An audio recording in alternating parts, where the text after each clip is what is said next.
We are live. Hello. I have no idea if this is going to work. So, hello, everyone. Oh, first test of this. Where's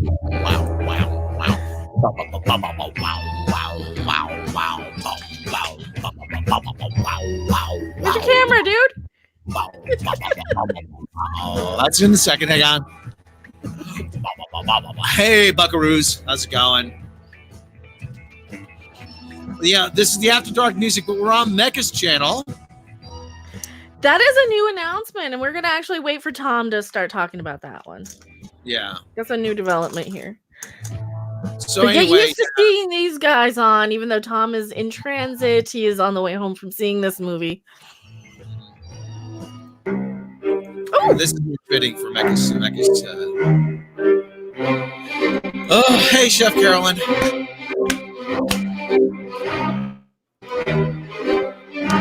JJ done fucked up, didn't he? Oh, hello, everyone.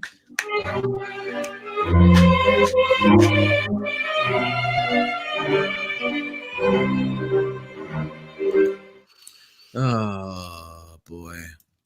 How's it going, everybody? I'll do this so you can see you a little better. We'll turn your camera.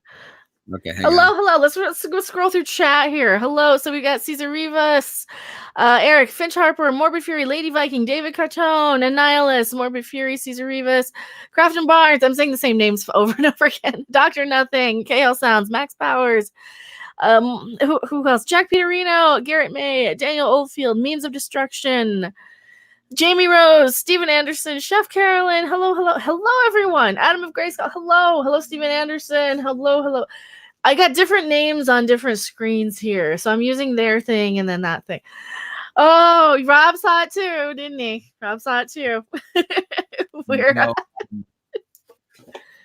This is. I had to get. I'm breaking out the good stuff today because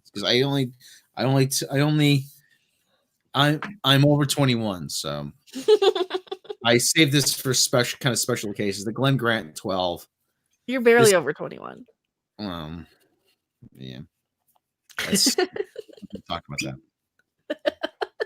But the Glenn Grant 12, because this is actually a special case, and this is like an Irish wake.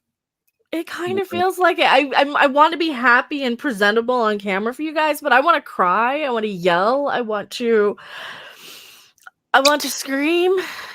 I want. Yeah. You got the smoke weed every day one up. Mine. I can hear it. You guys probably can't because the bottle's not going away yet. Do I drink it on camera? Well, yeah, might as well. Everybody else does. Rest in peace, Star Wars. Thank you, Karma. I don't know why somebody hate on this film. I saw it days ago and loved it. So here you go. Everybody else, close your thing. So you like this? You like this? You like being flashed in the face for 2 hours? You like that? You like David Cage video games that you can't interact with? Do you really like that? Because I mean, I'm fine if you like that, but this movie was so goddamn fucking awful. Oh my god, I wanted to press A to continue, to skip this fucking thing constantly. I wanted to pound the fucking button to skip it because every moment of this movie was like and then we're going here, and then we're going here, and then we're going here, and then we're going here, and then we're going here. It was ADHD, the fucking movie. Jack Pitterino, Eric, the voice actor. Rob, I know you're Supreme Leader. I can tell people's voices. We don't know who Supreme Leader is, right? Not even Supreme Leader doesn't even know who Supreme Leader is. If enough people who are channel members use the Supreme Leader emoji, he'll come out in this one because Palpatine was trying to talk about him in there, so he was talking shit about Supreme Leader. This not Supreme Leader, but he was calling Kylo Ren Supreme Leader. We don't call him, how dare he take that, my good friend Supreme Leader? There's a Supreme Leader emoji. I hate this movie so much. I hated it. And I don't know what else to do other than laugh. And I want to scream. I want to cry. I want to yell. I'm more sad. Not that this is the end of Star Wars on film. The Sky. It's not the Sky. Star Wars ended in 1983. 1983, yeah. Star Wars ended in 83. Everything else has just been extra DLC. It's elaborate fan fiction. And not even good fan fiction. No. Yeah, Force Ghost can do anything. So I mean, like so this is elaborate fan fiction. This is this commits the worst cinematic crime of all. It dull. It was boring. This is to me the equivalent of cultural vandalism. There is no difference to me of what's. I'm gonna cry. Star Wars is dead. I already missed you guys. Rosetta, thank you so much, Rosetta. Thank we you missed very you much. too. Yeah, get a ka-ching for her. Yeah, help me keep track of these too, because something changed in my Streamlabs. Maybe because I'm going through StreamYards or something. I don't know. So it's not really showing them on my end. So Thing book, no, it's not. It's really not fan fiction as much. But yeah, I've seen better fan films actually, Star Wars fan films. But but the thing is, I really do think that this is no different than Rian Johnson went into St. Peter's Basilica and he took a hammer to La Pietà or to the Statue of David or some other great work of art, and he then turns around and says, well, I'm just trying to subvert your expectations. You just don't want to be challenged. And then J.J. Abrams and tries to glue it back together, but he glues it back together in the wrong order. So you have a nose where his kneecap is supposed to be. You have a finger sticking out of his ass. It's like they took a bunch of little scenes, right? And then somebody came along and said, "Oh, well, how did they get this thing?" And then they had to go in and do a reshoot to fix the thing that they didn't set up properly. So they had to go and do a reshoot, and then they had to go and try and edit in the Princess Leia stuff, and all that stuff fell flat. Oh, it was so awful. I'm not even angry. I'm just sad. Oh, I'm angry. Jack Pirino, Star Wars Poll to Game of Thrones Season 8. Yes. To be in, hey, you don't watch Rise of Skywalker, watch Baby Yoda and Mecha. Oh, I don't have my pop-ups, but he's so cute. You better not harm a hair on Baby Yoda's head. Oh my god. Oh my god. Don't you He's a baby. Baby Yoda. Oh, don't hurt the Baby Yoda. See, the good thing is, though, that they set up Rey and Baby Yoda to kind of be as powerful. So hopefully Baby Yoda comes and force chokes that bitch. I am not... force chokes. He's like, force choking. Baby Yoda. Lady Viking $2 super chat. Oh god, they've written it down stupid. Yeah. Oh, it was bad. I don't know what the crap they did. I mean, I tried to condense as much of it. Oh, I missed one thing. Oh, I missed like the worst part of the thing too in my review. The Ghostbusters nattering, the arguing. I'm sitting there watching this thing, and you hear Finn and Poe and Finn and Rey and Poe and just arguing, just nattering. And I'm like, oh my gosh, shut up. 3 people we don't like are bickering back and forth for a good hour. Uh-huh. And it was insufferable. And between the 3 people I don't like, I was actively wanting those people to die on screen. Hold on. Wait. Oh no. You're doing Dark Side. Oh, you went Dark Side too. I gotta do Dark Side Mecha. What did we say? Something dark side. Something dark side. Dark side. Let me get a little bit more light here. Yeah. Mark Canding, go to Rotten Tomatoes. Audience gave it 88%. What the fuck? Oh, thank you so much for the super chat. I gotta figure out how to get my sound effects. Actually, it's more like I can't really do that effect really well. Like that for like 2.5 hours. So annoying. It's so annoying. You are a Palpatine. Thank you so much, Rosetta, because F the haters love you guys. Thank you so much. Raise the little Mary Ray Sue Palpatine. Of course she is. Word Fury, thank you for being a channel member. Really, really, really appreciate it. Is it going to pop up here? I don't know how I can make it pop up, but I heard it. So this way I'll be able to at least hear the super chats and stuff when you guys pop them up. So I'll figure out a way if I can share my audio here. I don't know if I can. Morbid Fury's a new member. Okay, thank you, Morbid Fury. How many people we got watching right now? 183. Holy shit! Thank you guys so much. 183. Thank you for spending some time with everybody. Mhm. So okay, so the movie opens, and we're gonna dive right into spoilers.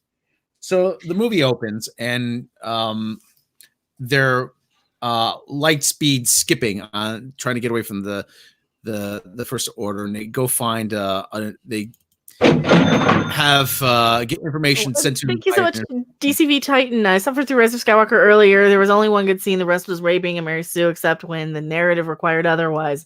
Yeah, you're absolutely right. Well, there was a couple of things I actually liked in this, and yeah. Well, no, four things I liked. Two of them you can guess. Who's the informant? They didn't say. So they're light speed. They land on wherever the rebel base is. Just say the rebels, please. Just resist it. Just say the fucking rebels, please. Dear God, why are we pretending it's there anything else? Because Kylo Ben is murdering his way through a forest for some reason. He's murdering people for no apparent reason. Trying to find the way. All they have to do is, hey, it's over there. Yeah. And he finds it. It's in a box in the middle of the fucking woods. Of course it is. $5 when Anakin executes Count Dooku, the Red Lightsaber's Last Jedi, and lightsabers right. Well, it is the Anakin executes Count Dooku. The red lightsaber is the Last Jedi, and the lightsaber is the Rise of Skywalker. When Anakin executes Dooku. Yeah, okay. I mean, I can take that a little bit better. So okay, but $5. Antoine Savelli, $2. Rotten Tomatoes fans. Oh, for fuck's sake.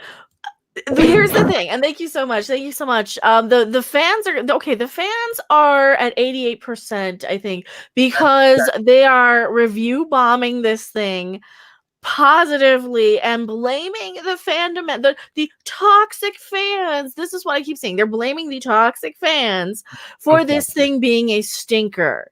And I'm seeing this already. They're saying, "Oh, had they not tried to fix J.J. Abrams' mess or Ryan Johnson's mess?" Well, which one is it? Which one is it? You are admitting that it's a mess, but now you're blaming us still. That's exactly one of the things that's happened. And David Cutcho, $2 for all the Baby Yoda fans. Oh, Baby Yoda's so cute. Baby Yoda's adorable. Thank you so much. And Rotten Tomatoes is erasing bad reviews. I believe it. Oh yeah. I don't doubt it. Yeah, and I didn't. Yeah, you're right. 16 mascot. We didn't make their shit. Yeah, yeah, exactly. We're not the ones in the writers' room. We found the Han Solo font. Oh, cool. So you're in the middle of setting up Rey and the Wayfinder and the. No, we didn't get the Wayfinder yet, did we? Or they talked about it. Triangular kind of thing, pyramid thing, and Kylo plugs it into the TIE Fighter's navigation system. Like I said, every fucking thing in the Jedi Praxis leak is accurate. Absolutely all of it. You don't even have to watch the movie; just watch the leaks. There is a massive hole at Lucasfilm in terms of security. Okay, there's a hole in your mind. You gotta watch Babylon 5, Rob. You are missing out. You gotta tell Rob to watch Babylon 5. Well, anyway, I will at some point. But anyway, so how did the audience react? What reactions? What reactions? A couple people we saw got what kind of a walkout. I think they theater hopped. They probably theater. But okay, that was your theater. Well, I called in a favor. Mine. Let's see. But anyway, so turns out, like I said, he plugs the Wayfinder into. Could you at least make it glow or do something? Do something other than just sit there. I mean, if this were a video game, it would have had better special effects. Loving the Babylon 5 references. Sweet. Well, I've got the shadow ship emojis right there in chat. My pen is a little crooked, but it's the best I can do because it's so heavy. But the thing is, though, Okay, yeah, I can move it He's over. got the Wayfinder. He's finding his way to Exegol, the Sith planet Exegol, and Exeter. he takes an elevator down, and you hear, I've been manipulating. I created Snoke. It made it worse.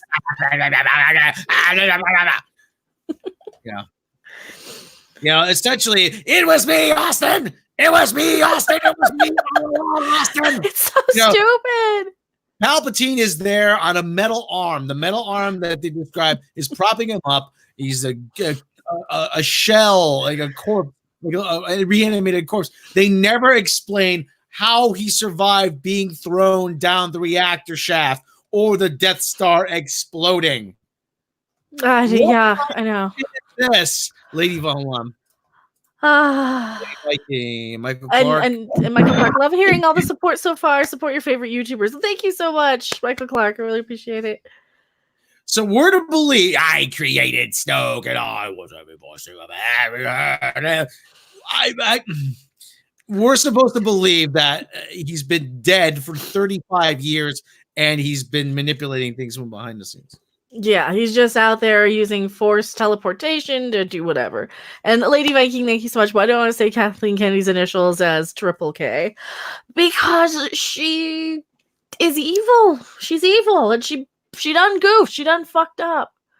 Mecha, you don't understand my genius. Kathy? We need to have a chat, sweetheart. You do not let an accountant run a creative department. Go get me some coffee, Kathy. Seriously. And you know what? When you one or two sugars. And do you want Starbucks or do you want Dunkin' Donuts? I'm an expert at grabbing coffee for people. Double T's. What's up, Mecha? We still have baby. JJ Kemp and Rune Johnson can't subvert expectations with him. Down with Kathleen Kennedy. My little murder baby. That's Baby Yoda. He's my little murder baby. So, anyways, and thank you so much, Double T. So, like I said, the scene about the Falcon, they're doing something called light speed skipping to get away from the Empire. Because they did it on Battlestar Galactica. Only they jumped every 33 minutes. Did you see the Battlestar Galactica remake? Yes, I've seen a lot of it. Did you like it or no? It's good. Okay, so you get the reference then, the jumping every 33 minutes. But anyway, like I said, there's a mole inside the First Order. They land, they're on fire. Oh, they're on fire, and they just blah blah blah blah, big tier reunion, all that. Who gives a fuck? And so Leia's training Rey on Jakku because she's the amazing Wonder Rey, and we did see her get zapped once. She got a little owie again. She got a little boo-boo on her arm again because she's the amazing Wonder Rey with the power of Force Vagina powers to heal all. Fuck this movie. Fuck this movie. I don't even want to go back. But anyway. Kylo throws the head of the informant onto a table because this is obviously a story for kids. For fucking kids, right? General Pride served with under the Emperor. I'm losing the will to live. Describing this, but all the leaks are accurate. All the fucking leaks are accurate. But and what's worse than seeing all the leaks being accurate is seeing it all acted out and badly at that. And the other thing is, what did this all cost? You can tell no scene really played off the previous one. It all felt very kind of thrown together. It really did. And it was horrible. It was just horrible. They didn't even use the original blaster effects. You know, the classic choo choo choo. Well, they kind of did here and there, but I heard it once. For those, hold on, let me see if I can find the blaster effects. It's all right. It's all right. We don't need to. Well, oh Lord, it was just bad, and I don't know how else to describe it. It was just bad. Baby Yoda's the leaker. Thanks, Baby Yoda. Oh, where'd it go? Oh, it didn't show it yet. It'll catch up a bit. Hopefully, it catches up. Thank you so much. $2 super chat. Craft and Barnes. Am I missing any? Is it missing some on these StreamYards ones? Oh, there it is. There it is. Okay. Baby Yoda. Baby Yoda is adorable. I wish I had more Baby Yoda stuff. Oh, do I have more Baby Yoda? Let me pull up more stuff. Go ahead. Keep going. Keep going. I'm going to pull up some images here to meme. But the other thing is, though, Baby Yoda, murder baby. like I said, and Leia just kind of looks, just, you can tell it. You can kind of tell it was just leftover footage. That these were scenes that were supposed to be in The Last Jedi, and they weren't funny, and they were weird, and they were oddly placed. You had Not Porkins come in and tell her a joke, or said some. What did he say? And then she's like, "Oh, I can't even remember. It was so bad. It was so bad. It's just in one ear out the other." Try being positive. It was just bad. It was just not a fun experience. It just was not a fun movie to sit through. DCV Titan, thank you so much. $5 super chat. In all honesty, though, they almost did passably with what they had, but everything would have been better served if they had just remade 8. Yeah, well, they still had way too much flashing. They still had way too much nonsensical. Not so much if they remade 8. It was if they had gone back, and if they really needed 2 movies to do this right. I think so. They needed some. Here's the thing. Okay, the spoiler, the big twist is that Rey is a Palpatine. She's Palpatine's granddaughter, whatever. Which I kind of already knew. Ooh, what is that? That was a sound effect, but I can't find the. That's not it. But yeah, so Rey's Palpatine. But we already could kind of decipher that if you pay attention to the musical cues when you hear her in Force Awakens. So she was always set up to be a Palpatine. Palpatine was not supposed to be in this, though. He was never part of the plan. He was never actually part of the trilogy, other than Rey was supposed to be a Palpatine. And Palpatine's big plan is to have Rey kill her in some sort of ceremony, and to have his spirit pass into her. Which is, what advantage do you have being alive then? I don't know. I don't know. It's weird. Oh, and Rosetta, yeah, I would say yes. If you're sensitive to if you're epileptic, I would probably recommend against seeing this just for the 40. I was getting uncomfortable watching it. What about you? Yeah, it started to hurt my eyes after a while. Oh, it's bad to look at. It's unpleasant again. And I am very much, I have to have something interesting to look at. And some of it's okay, but because some of it, the parts that are okay happen to be in, Star Wars. Like this exact same shot you see at the very end with Rey and then BB-8 walking off into the sunset instead. Yeah. And this whole thing about for some reason she goes back to Ahch-To. Oh, I'm gonna go hide. What the hell difference does it make now? Listen, if we can see ports for 1 second. Oh, I'm gonna go hide on Ahch-To. Eventually, the Empire's gonna find you there. If they have this massive fleet, they're gonna find you. DC Titan, $2 Canadian. Did you see the retcon Rey's flashback? Thank you so much. What I don't remember. I didn't pay that much attention if it was like a retcon ship or not. It might have been. Do you know enough about? I only saw Force Awakens like twice. No. I saw it twice in the theater. No, I didn't see. No, I don't remember. But they don't. I don't. Andrew Watson. $4.99. Thank you so much. Thank you so much. $4.99 super chat. Check out a Star Wars with Disney made the EU professionally made fan fiction called Legends. But they cherry pick though they cherry pick what elements that they want. So, but anyway, like I said, so Luke as a Force ghost. This is the bullshit. This is utter bullshit. Luke first of all, she's burning the TIE fighter that she stole to fly to Ahch-To. We're skipping. We're just jumping around. Yeah, we just jump around. It's like from here, and then there's this, and then there's this scene, and then there's this scene. Because there's very little coherence to this movie. I mean, there's very, very little coherence to anything in this movie. These scenes Isn't it sure she chucks his lightsaber in there? She's like, I'm not ready. I'm not. And here's the thing that people who defend this movie are gonna say. Hide like a coward. Yeah, she's people who defend this movie are gonna say, "Oh no, see, she wasn't perfect. She was flawed here. She was flawed, and she was gonna throw away Luke's saber, and she said she wasn't good enough, and Luke said she was good enough." And Luke comes out of the fire as a Force ghost, looking like the Big Lebowski, and says, "Oh, like this shouldn't be discarded." So that was like a shot at the JJ, or not the JJ, the Ryan Johnson thing. Yeah, it was direct. Polar Liger Films, thank you so much. $2 super chat. Greta Thunberg is gender swap Joffrey. I mean, might as well play her with a woman of color too. While you're thank you so much. Holy crap, thank you so much. Jaybird $20 super chat. This movie sounds more like Star Wars Loaf, made of rejected parts and recycled plot fragments from other Star Wars movies, slopped together with lots of CGI. Thank you for enduring it so we don't have to. Well, thank you so much. Thank you. You ever go to the deli counter and you see head cheese? You ever see what head cheese is?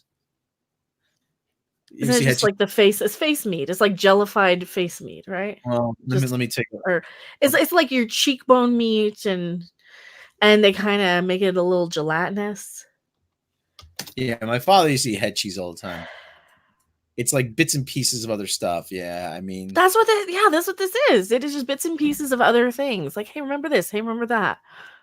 Yeah. Head cheese is not a dairy, but a terrine meat jelly often made from flesh of the head of a cow, calf, or pig, commonly sheep. But it's bits and pieces though, and it's held together with jelly. Yeah, That's like this is like the head cheese of Star Wars. Yeah, so Luke died from teleporting in Last Jedi, but Rey and Ben do it while fighting, and nothing happens. Oh, we haven't even gotten into that one yet. We haven't gotten there. And Rosetta, thank you so much. $5 super chat. Most people have no answer, but I genuinely need to know if I have to avoid it because I go procedures. I would say yes, avoid this just to be safe. Just to be safe. I would say just pirate it if you're not sure, and then you can just turn it off if you're uncomfortable, And of course, we can't condone piracy, but if you're really they made it uncomfortable for even me to sit there and watch, and I'm not epileptic, so and you're not epileptic, right? No, but it started giving me a headache after a while. But anyway, so there was this. What happened exactly? She tore the metal off of Kylo. Tore the metal off of Rey during a Skype call when they were at Burning Man. Yep. Yeah, he just force teleports and tears this necklace off of her or whatever the crap. Whether at that Burning Man festival where they have to go and pick up. Who was it? Oh, it was Lando. And thank you so much to Double T. Pissed because my kids and I saw the premiere of The Force Awakens a day early while on the Disney cruise. Now Star Wars has turned into this, taints those memories. That's what it does. It taints your memories of Star Wars. People are like, oh, gee, now you're just going to say it ruined your childhood. No, it doesn't ruin my childhood. It taints the memories of it, though. It does taint it, because now you have this associated with it. And thank you so much. You don't have to keep super chatting, Rosetta. Thank you so much. Yeah. And thank you, darling. Also, Duck Disney. Oh, just fuck Disney. Fuck Disney at this point. So anyway, the conveniently the ceremony happens once every 42 years, and conveniently they're right in the middle of it. Conveniently, just everything is convenient. How are they going to meet up with Lando when they have no idea? When here he is. Oh, super easy, barely an inconvenience. well, their excuse was, a Wookiee stands out in a crowd. Yeah. But that was a good moment. I like that moment when Lando shows up and he hugs Chewbacca. That's the only emotional connection you have in this film. That's the only. Unless you're somebody who's a huge Reylo, and then this movie is for you. She's on this Rosetta, did you want on? Did you want on? Did we want Rosetta on? Yeah, I didn't even think because I knew you didn't see it, so I didn't know if you wanted on. Yeah, send her a link. Kylo wasn't. Send her a link, Rob. Okay, sure. Kylo Ren repairs the mask, but still at this point, it's it's more like it's more like program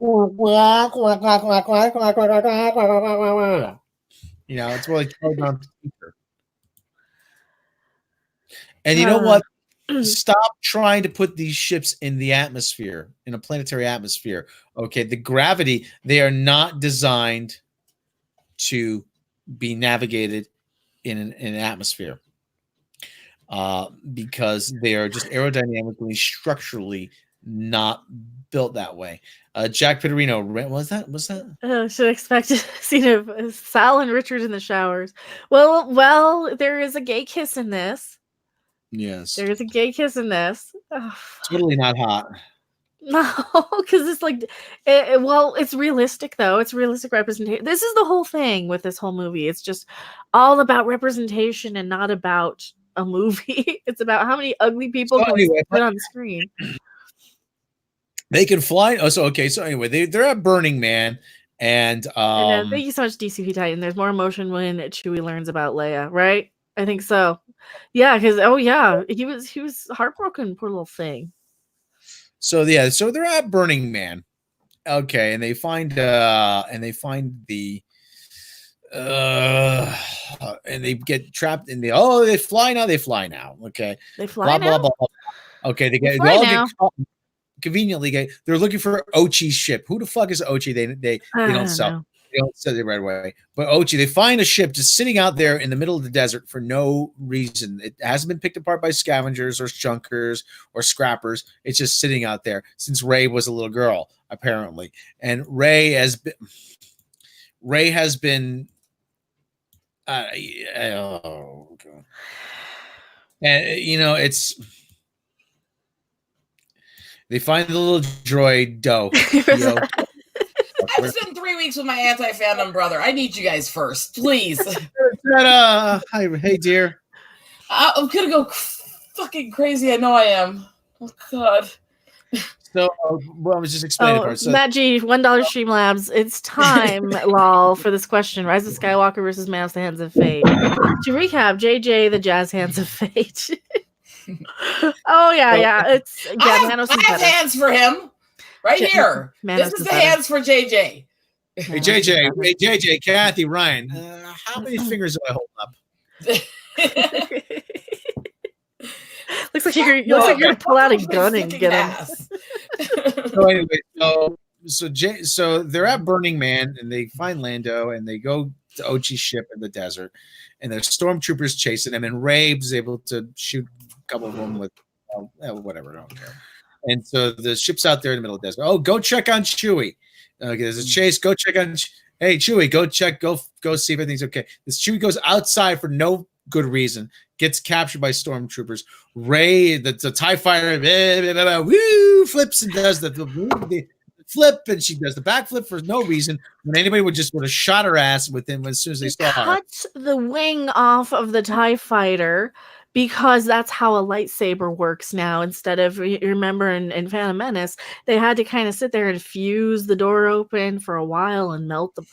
There's a scene even in Attack of the Clones where Anakin's on top of a speeder with a lightsaber. He can't even, he's trying to get into the cockpit. He can't even do it.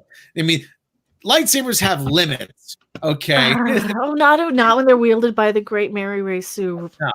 Palpatine. Yeah, because she's such an unbelievable woman. Because we women never have struggles. We never have our issues. We don't have strength differences from men. We're just freaking testosterone with vaginas. Fucking hell. So I agree with Rin Starstrider.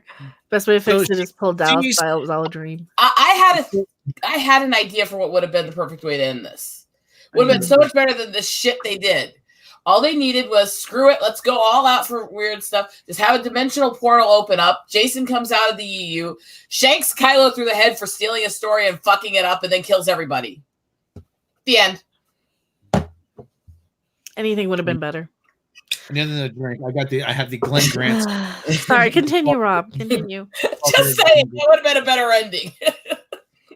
Anything is a better ending. Anything is a better ending. Sweet liquor soothes the pain.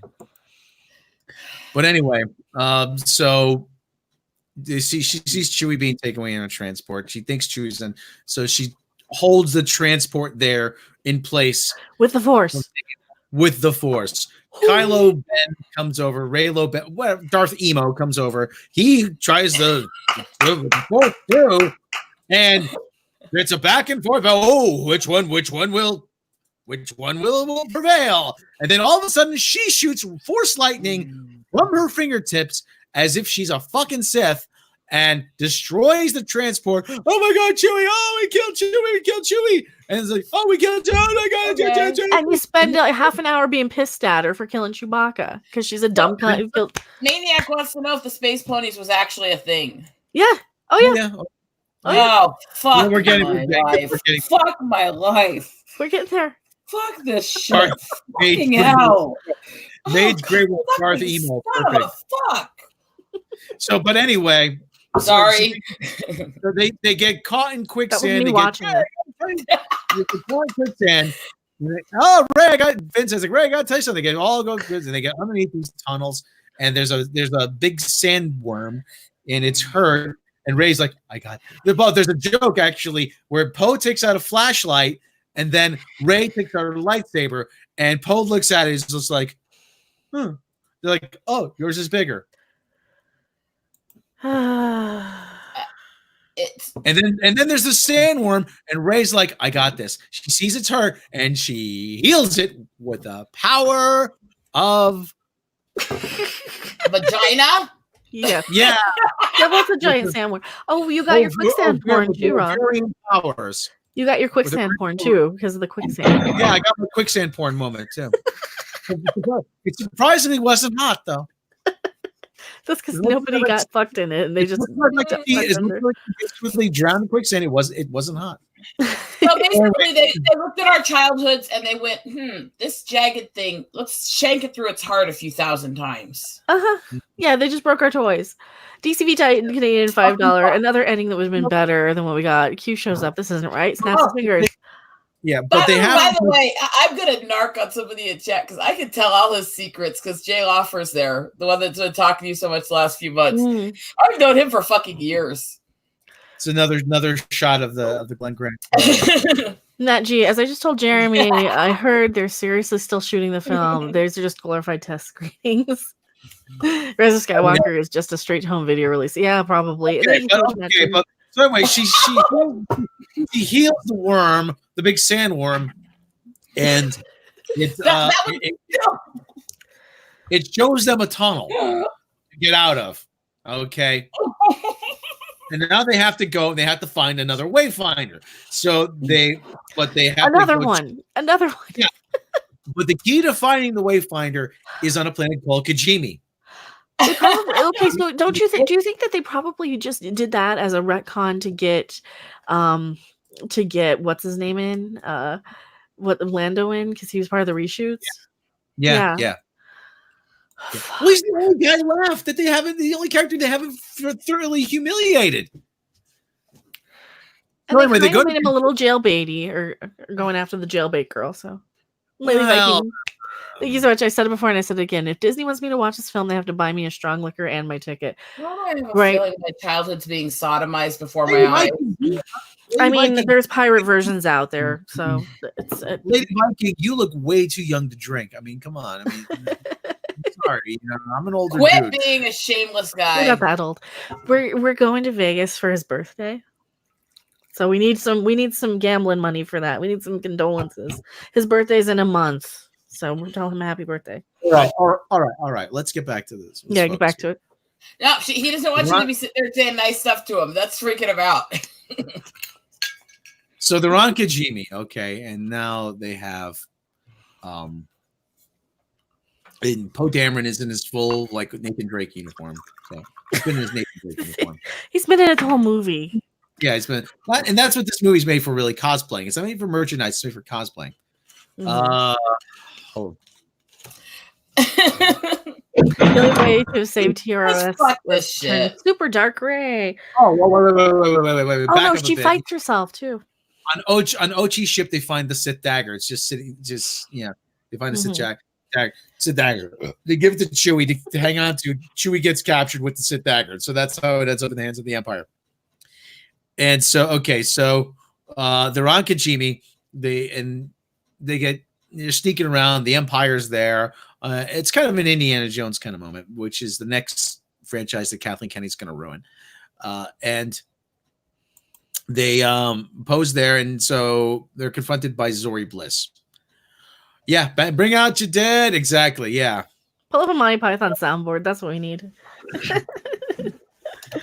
I got one saved. Zori Bliss. Yeah. So then they go off on this little side. That's the next stage in the video to go off to Zori Bliss. No, Rosetta, I don't know what your opinion is of Kerry Russell. Kerry Russell is a very beautiful woman. I'm kind of indifferent. She's done some decent stuff, but she's not a big deal to me. Well, I don't care about her acting. Physically, do you think she's hot? I don't know. I don't have any female leading tendencies. She's not bi. Well, I'm just saying. As a man, I find her to be a very attractive woman. She's You think she's fuckable? Absolutely. And Mecha. There you go.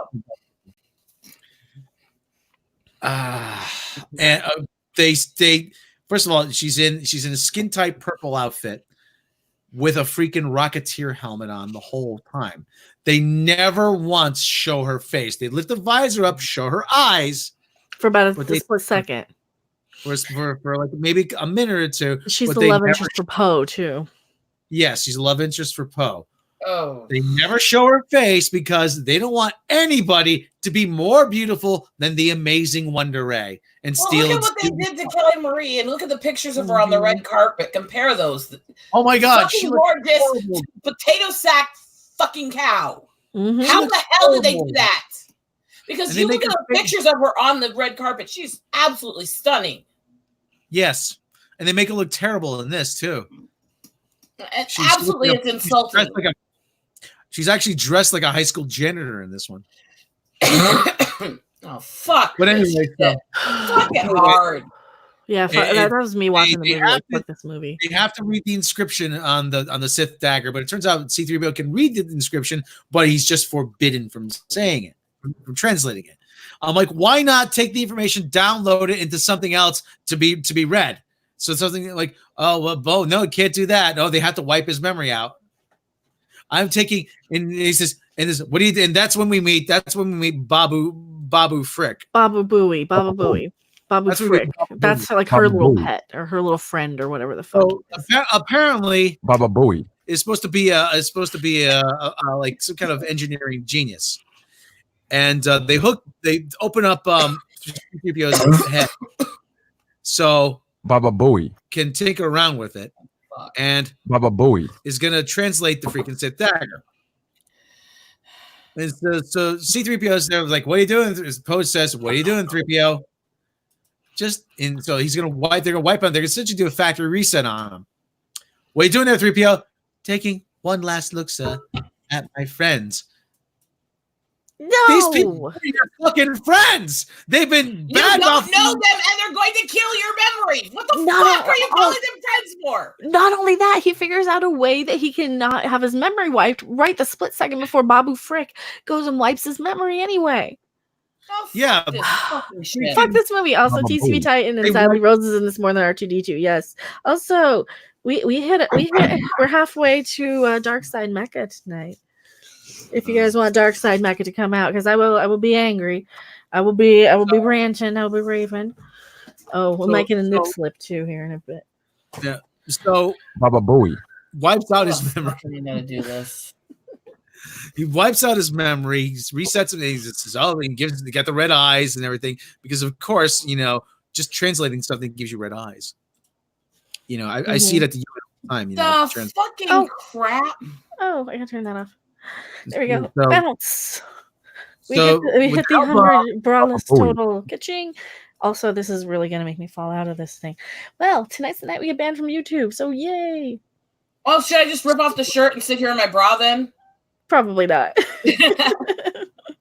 So anyway, like I said, so with the help of Baba Booey, they translate the dagger and they reveal the coordinates of Exegol. Kylo figures out that through another forced Skype session, in which they have a fucking duel, a lightsaber duel in a Skype session. No, and they're teleporting each other back and forth into each other's realities too. Hell. Because that's how the Force is Freddy fucking Krueger's hat in Nightmare on Elm Street 1. And she also gains all the powers like Nightmare on Elm Street 4. You're ripping off Nightmare on Elm Street in the worst possible way for no fucking reason. My fucking life. They are freaking sodomizing my childhood at this point. They just hate us. They hate us. They literally hate us.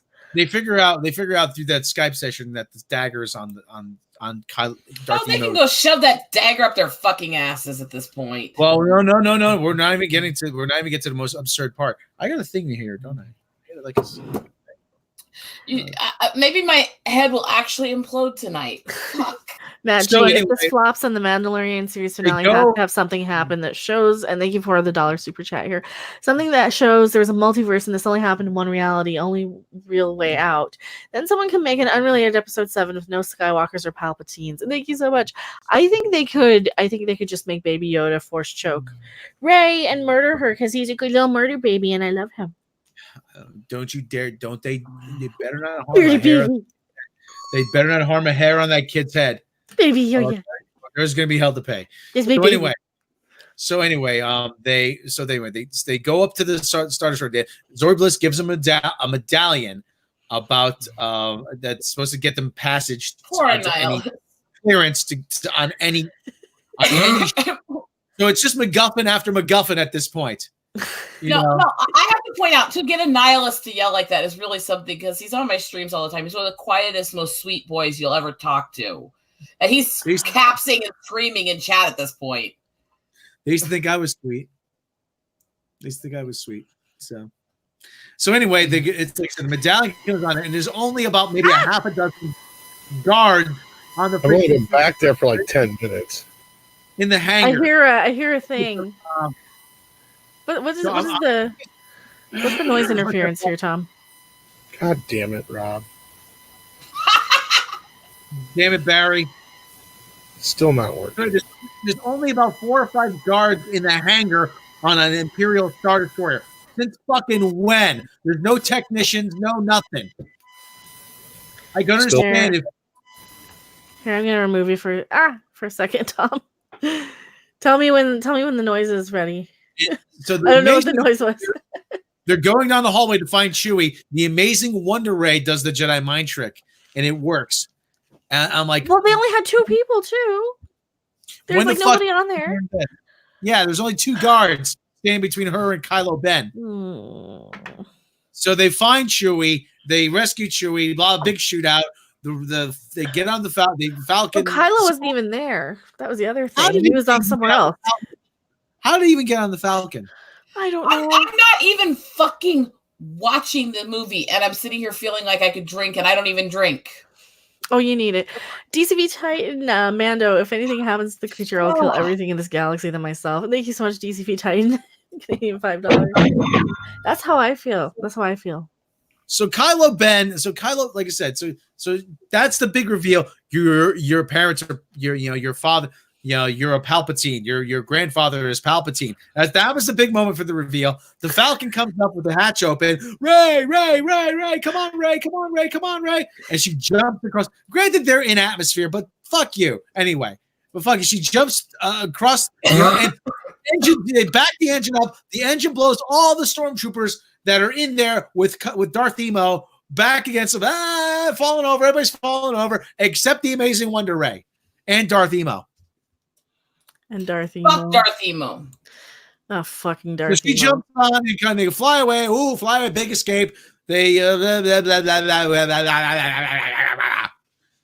Also, and Michael Clark, holy shit, $20 Streamlabs. Anything that rips off my favorite franchise of all time, Nightmare on Elm Street, I want Dark Mecha to rip into. I agree. And holy shit, thank you so much. I really, really appreciate that. It was pissing me off because I was like remembering all of the Nightmare on Elm Street stuff. Like, dude, and Tom will know when he comes in because he's a Nightmare on Elm Street fan too. So the whole thing about now all the Sith fleet, the Death Star tag, well, yada yada yada. Who cares? They go back to base. No, they have to take the Sith dagger, and they have to find the second Wayfinder. Again, the intergalactic GPS. So they go to the wreckage. Oh, it's on the moon of Endor. Don't call him Darth Emo. He's not worthy of the title. Darth Emo. It kind of fits though. Darth Whammon. Ran Kylo Skittles commercial. Yeah, The Lord of, how about the Lord of the Schnoz? Because he's got an enormous nose there. You know, how about Darth just, Lord just call him Cum Socket, the emo version. Well, okay. Well, anyway, so they have to find the second Wayfinder. So they got the Sith dagger. So they find out it's on Endor in the wreckage of the Death Star, of the second Death Star. They say it's on a moon. They don't say what specific moon it is. Because the Endor moon is, you know, there's one with Ewoks. It's one of the moons on Endor. Yeah, it's on one of them. Endor is a pretty big place. You know. Anyway, they come across Naomi Aki, his character Jano, who's, you know, and her people are stormtrooper deserters. Darth Bitchy, yeah. No, that's me. Fucking hell. Oh, Naomi Aki's little stormtrooper thing. I totally forgot about that one. Yeah, her people are stormtrooper deserters. So that means that Finn is no longer interesting or special. Yes. Fuck this movie. Finn is no longer interesting or special. They fucked Finn. And you know why? And you know why? Sodomizing our lives. You know why they're deserters? Because of the Force. Because the Force told them not. Fuck that fucking fuck. How about it's just fucking wrong to kill civilians? Fucking fuck shit. Sorry. But anyway, okay. So anyway, they go there. Can you bring up the thing with the? Can you bring up the thing of the picture of the dagger, of them holding the dagger up? The dagger holding him up. If I can find it, it's really hard to find. I got the one picture. Yeah, you have to see this, but you have to see this to put me into context. Yeah, you have to put it into context for people. Uh-huh. But there's a scene though, and I'm gonna get pretty fucking angry when I'm doing this, even though I've had a couple of drinks. I'm a couple of drinks in. I gotta find it. I don't know where the hell it is. I would like to say right now that if anybody wants to give me anything, give me a bottle of scotch. I fucking love scotch. I just need people to go all the other streams and tell them that Mecha is also streaming tonight. Yeah, that's what you guys need to do. That's what you guys need to do. That's what we were talking about the other day, Rob. Will it mix well with scotch? Will it mix well with scotch? I'll let you know. There you go. Go back to the stuff when they were actually good fucking franchises. All right, here, Rosetta, we're interrupting him too much here. I'm gonna pop you backstage here for a second. We're gonna let him do this. I'm gonna pop me backstage, and I'm gonna do here. We're gonna do this. So I'm gonna remove me. You got the floor.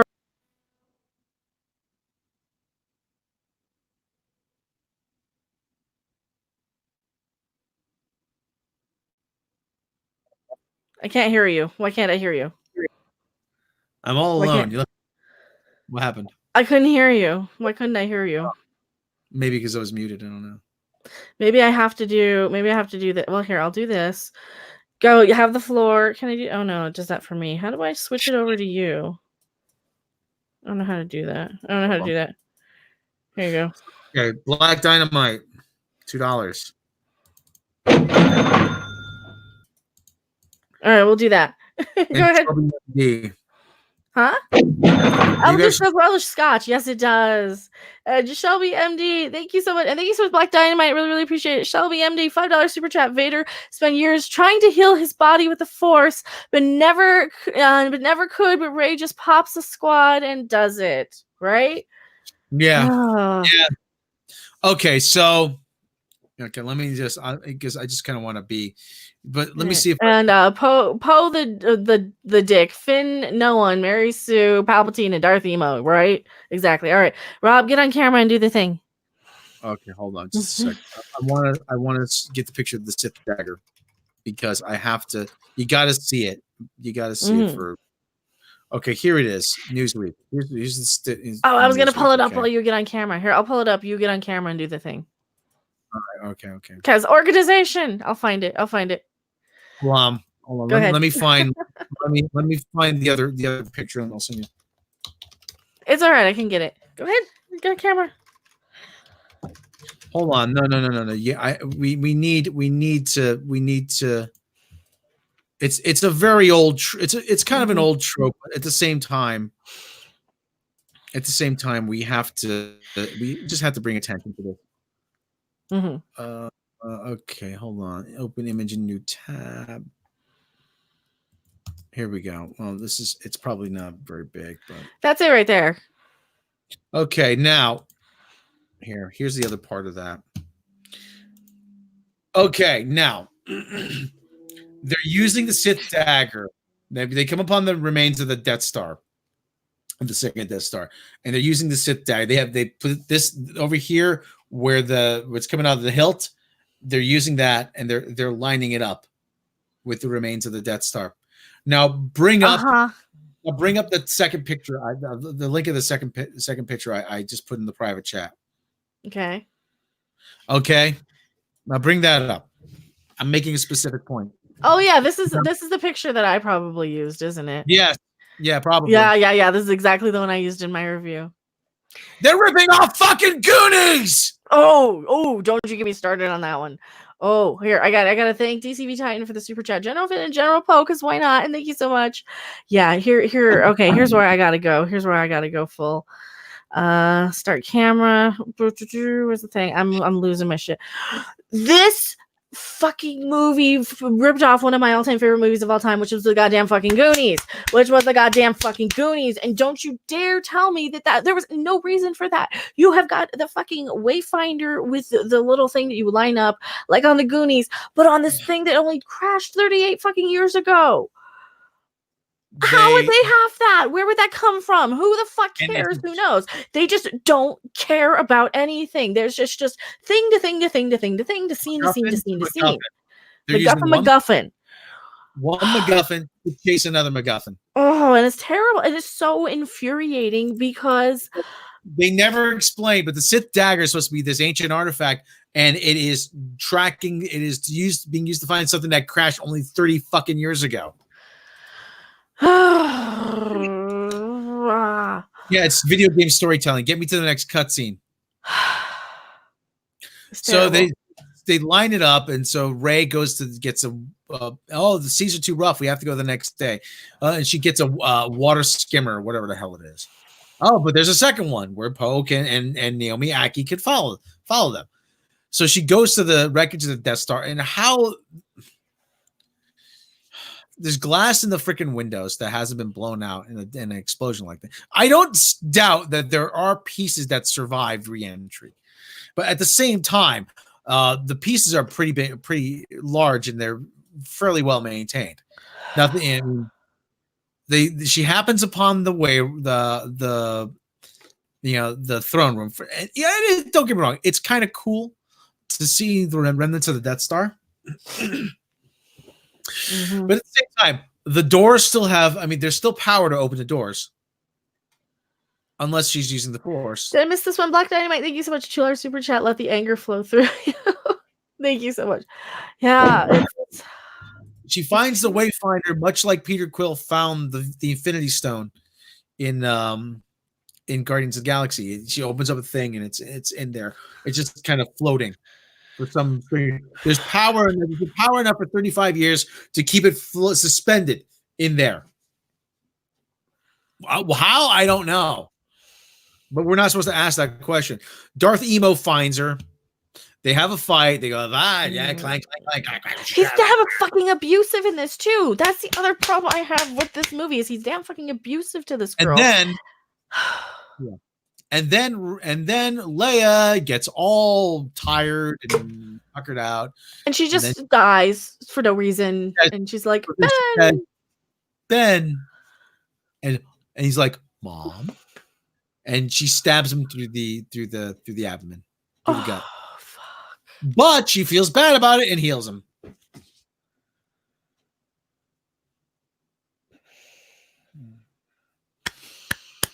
And she heals him because she can just fucking heal him. And Ben, guess who shows up? Yeah. Then Han shows up for no fucking reason. No fucking reason. for no fucking And they reason. reenact the scene. They reenact the scene from the Force Awakens. I don't know. I know what I know. I know what I have to do, but I don't have the to do it. Mm. Space Jesus. Remember? Did you ever hear the George Carlin interview with Jesus? We'd like to thank you. Well, the bits of peace, Jesus Christ. That's right. Well, you brought Lazarus back dead. No, I only said he looked dead. I said, hey, he was dead. You see, Lazarus was a heavy sleeper, and the day before the wedding feast, we put away a lot of wine. Was that the wedding feast, Dana? I don't know. We went to a lot of wedding feasts back then. Oh shit, Tom, you're still making noises. Tom, it's still. All right, here we go. We'll leave that. Tom's still making noises. Rosetta, did you want to dip out of this one? Because I know you haven't seen the movie, and I don't want to keep you. And I know Rob wants to get through this, and I gotta probably maybe only have maybe an hour to. Horde, no, I'm not making it. It's up to you. I can bite my tongue more now. Well, we'll just leave it to people who've seen it for now. So, but thank you so much for hanging out, and nothing personal. I just don't want to. No. Nothing personal. I the moment of sanity with you guys. Oh, please be well and have a good birthday and have a good time. Your birthday's this weekend? Soon. Technically, I did the party early, but it's actually I have to have my birthday and host my parents' anniversary party on it, and deal with my fucking brother and sister and the place where I got trampled on the same time. Oh, oh fuck. Thank you for the few moments of ranting, I guess, but yeah. Sorry. Sure. No worries. I'm trying to organize 20 things here too. Oh, Tom left and he's coming back. I was just typing in the chat. Did his noise still was going? So I don't know what was up with that. So he's voice meters off. So I don't know. Darth Emo smashes the second wayfinder. Thanks for being here, Rosetta. See ya. Good night. See ya. So bye. I thought you were going. Okay, bye. Okay, so Darth Emo smashes the second wayfinder. Better. I don't know what the fucking problem was. I didn't change it. It started again. Oh no, it's that. Do you hear? It's like a high pitched hiss. Do you hear that, Rob? That's my computer. Oh, okay. That's what I've been trying to tell you guys. I need a new fan. Okay. Well, I don't know how to fix that then. That should be okay. There is no fixing that. Oh, okay. Are you like a CPU fan, you mean? It just went down now, so it shouldn't be so loud now. So I'm at the point where Darth Emo smashes the second wayfinder. And so she smashes the Mel Brooks needs the Spaceball. Oh, yeah. Ka-ching. And thank you so much, Price is Right review Mel Brooks to make a Tiara Spaceballs parody. He does. So Poe, so Ray goes back cleaning it. Ray goes to Akchu, is it tight? And Poe and Finn go back to the Rebel base. I need to talk to Leia. Leia's dead. Oh, big sad moment. Yeah, the body's covered with the sheet. For God's sake, I'm losing the will to live. I know. So what'd you think of it, Tom? Or do you know where we're at? We haven't even recapped the freaking thing. Tom, is your fan making clicking noises? Comments matter with your boy Zack. I liked it. All right. So for some stupid reason, Ray goes to Akchu, Gesundheit, and do you want a link? I don't know how to give you a link. Do you want a link to hop on? Yeah. Oh, yeah. Yeah. Do you want to hop on here with us? I don't know how to get in contact with you other than, but if you want to, if you want to hop on, I'm easy to find. So yeah, all of us are. Well, they're on the Facebooks and stuff. So she burns the TIE fighter, and she burned everything. Oh, I'm hiding, and so she goes to throw the lightsaber in the fire, and the Force Ghost of Luke catches it. Oh, this shouldn't be discarded. It should be treated with more respect, or whatever it is. Oh, I'm doing what you did. Oh, but I was wrong. And it's a it's a jab at Ryan Johnson. Ow! Obviously, that whole scene is a jab at Ryan Johnson. My mom always told me I was cute. Brian No, he Johnson. Stop it, Dodo! So Ryan Johnson, like I said, that whole scene's a dig at Ryan Johnson. And so she burns the TIE fighter. She tries, how am I supposed to get off the planet now? You have a way. And Force Ghost Luke lifts the freaking X-Wing out of the water, which he should have done last movie. With no astromech droid to navigate or run any systems. Well, it's not really clear. Do they need an astromech droid to run anything? I mean, I don't know. But we have no way to get to Exegol. We have no way to get to Exegol. So they pick up Rey's signal and they say, oh, it's Luke Skywalker's X-Wing. And they show her flying the X-Wing, and it looks like she has a fucking mushroom on her head. That helmet looks so awkward. Oh, it looks bad because she looks She so looks like a little. She little looks boy. like a little boy. She looks like She looks Anakin, little boy Anakin. You muted. I don't know if you. It's so bad. It is so terrible, and it is. I can't. I don't have words. But what happened next? Now I gotta remember what happened next. Here, I'm trying to keep up with the chat. So they leave the Exegol, and so Lando takes the Falcon to go get help, and they put out this thing. Oh, when if we call, somebody will respond. So they take the Rebel fleet. They go to Exegol. They fly to Exegol, and of course, they're going into a trap. All the Star Destroyers are there in the atmosphere, which is not. It's come on, screw you. All right, and so they have to take out the transmission tower, and so they land troop carriers on top of the Star Destroyer. Oh, jam their speeders. They're not using speeders, and ta-da! Space horses! Yay! Space horses! Being BB-8, Rose Tico, and Naomi Aki was a freaking bow and arrow like she's Robin fucking Hood or Lara Croft or whatever. Well, that was the thing. Why didn't she like use her bow and arrow back when like Rey and Kylo were fighting out on the thing? Oh no, let them do it. Well, or help the girl. Why can't you help the bitch? What the fuck?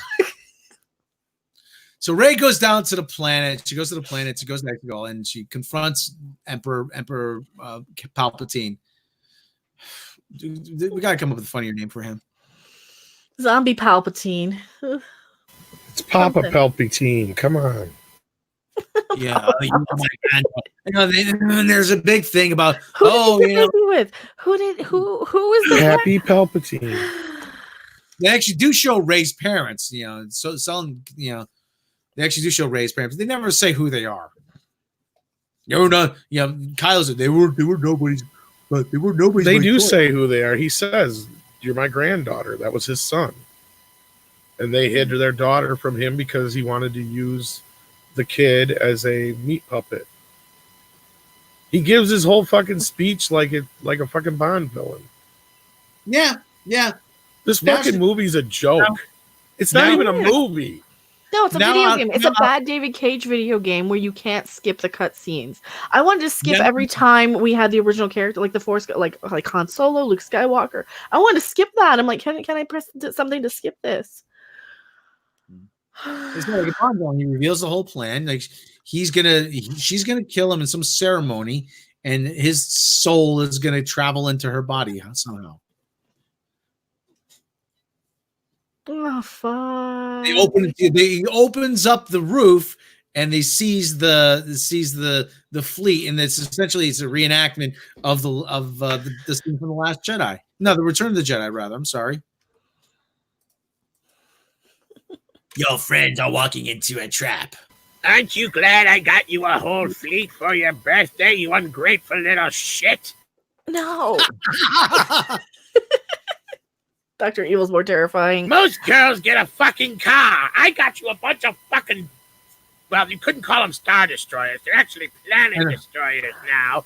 But yeah, JJ is so lame he didn't even come up with that name. And of course, all the Death Star, all the Star Destroyers are fitted with Death Star cannons, and so they're now Planet Destroyers, not Star Destroyers.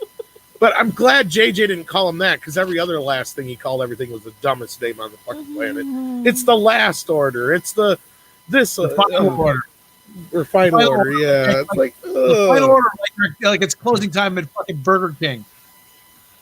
And we spend half the movie, just like with Candlebite, going to the fucking Death Star for no reason. For zero, because he breaks the holocron thing. So there's no point for him gone through all that shit.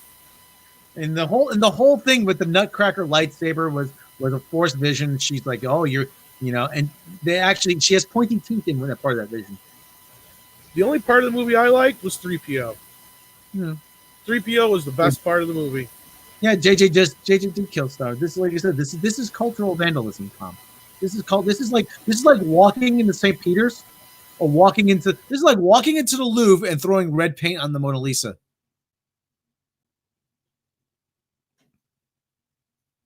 And so okay, yeah, Force Skype. Yeah, we covered Force Skyping.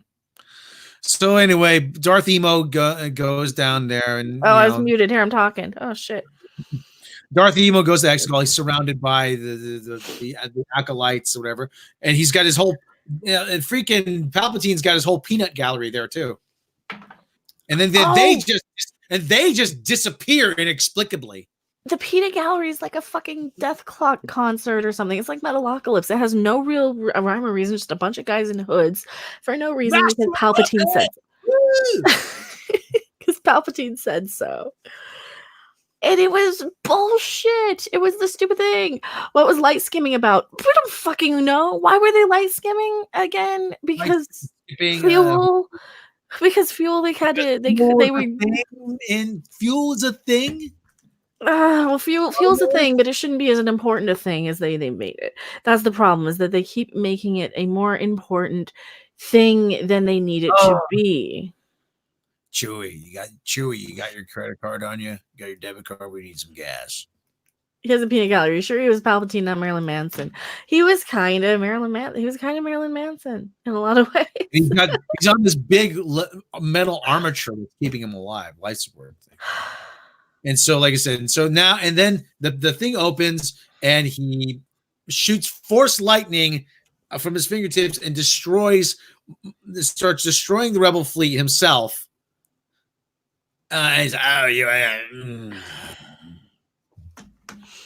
TCP Titan, $5 super chat. Convinces Rey to give herself up to him.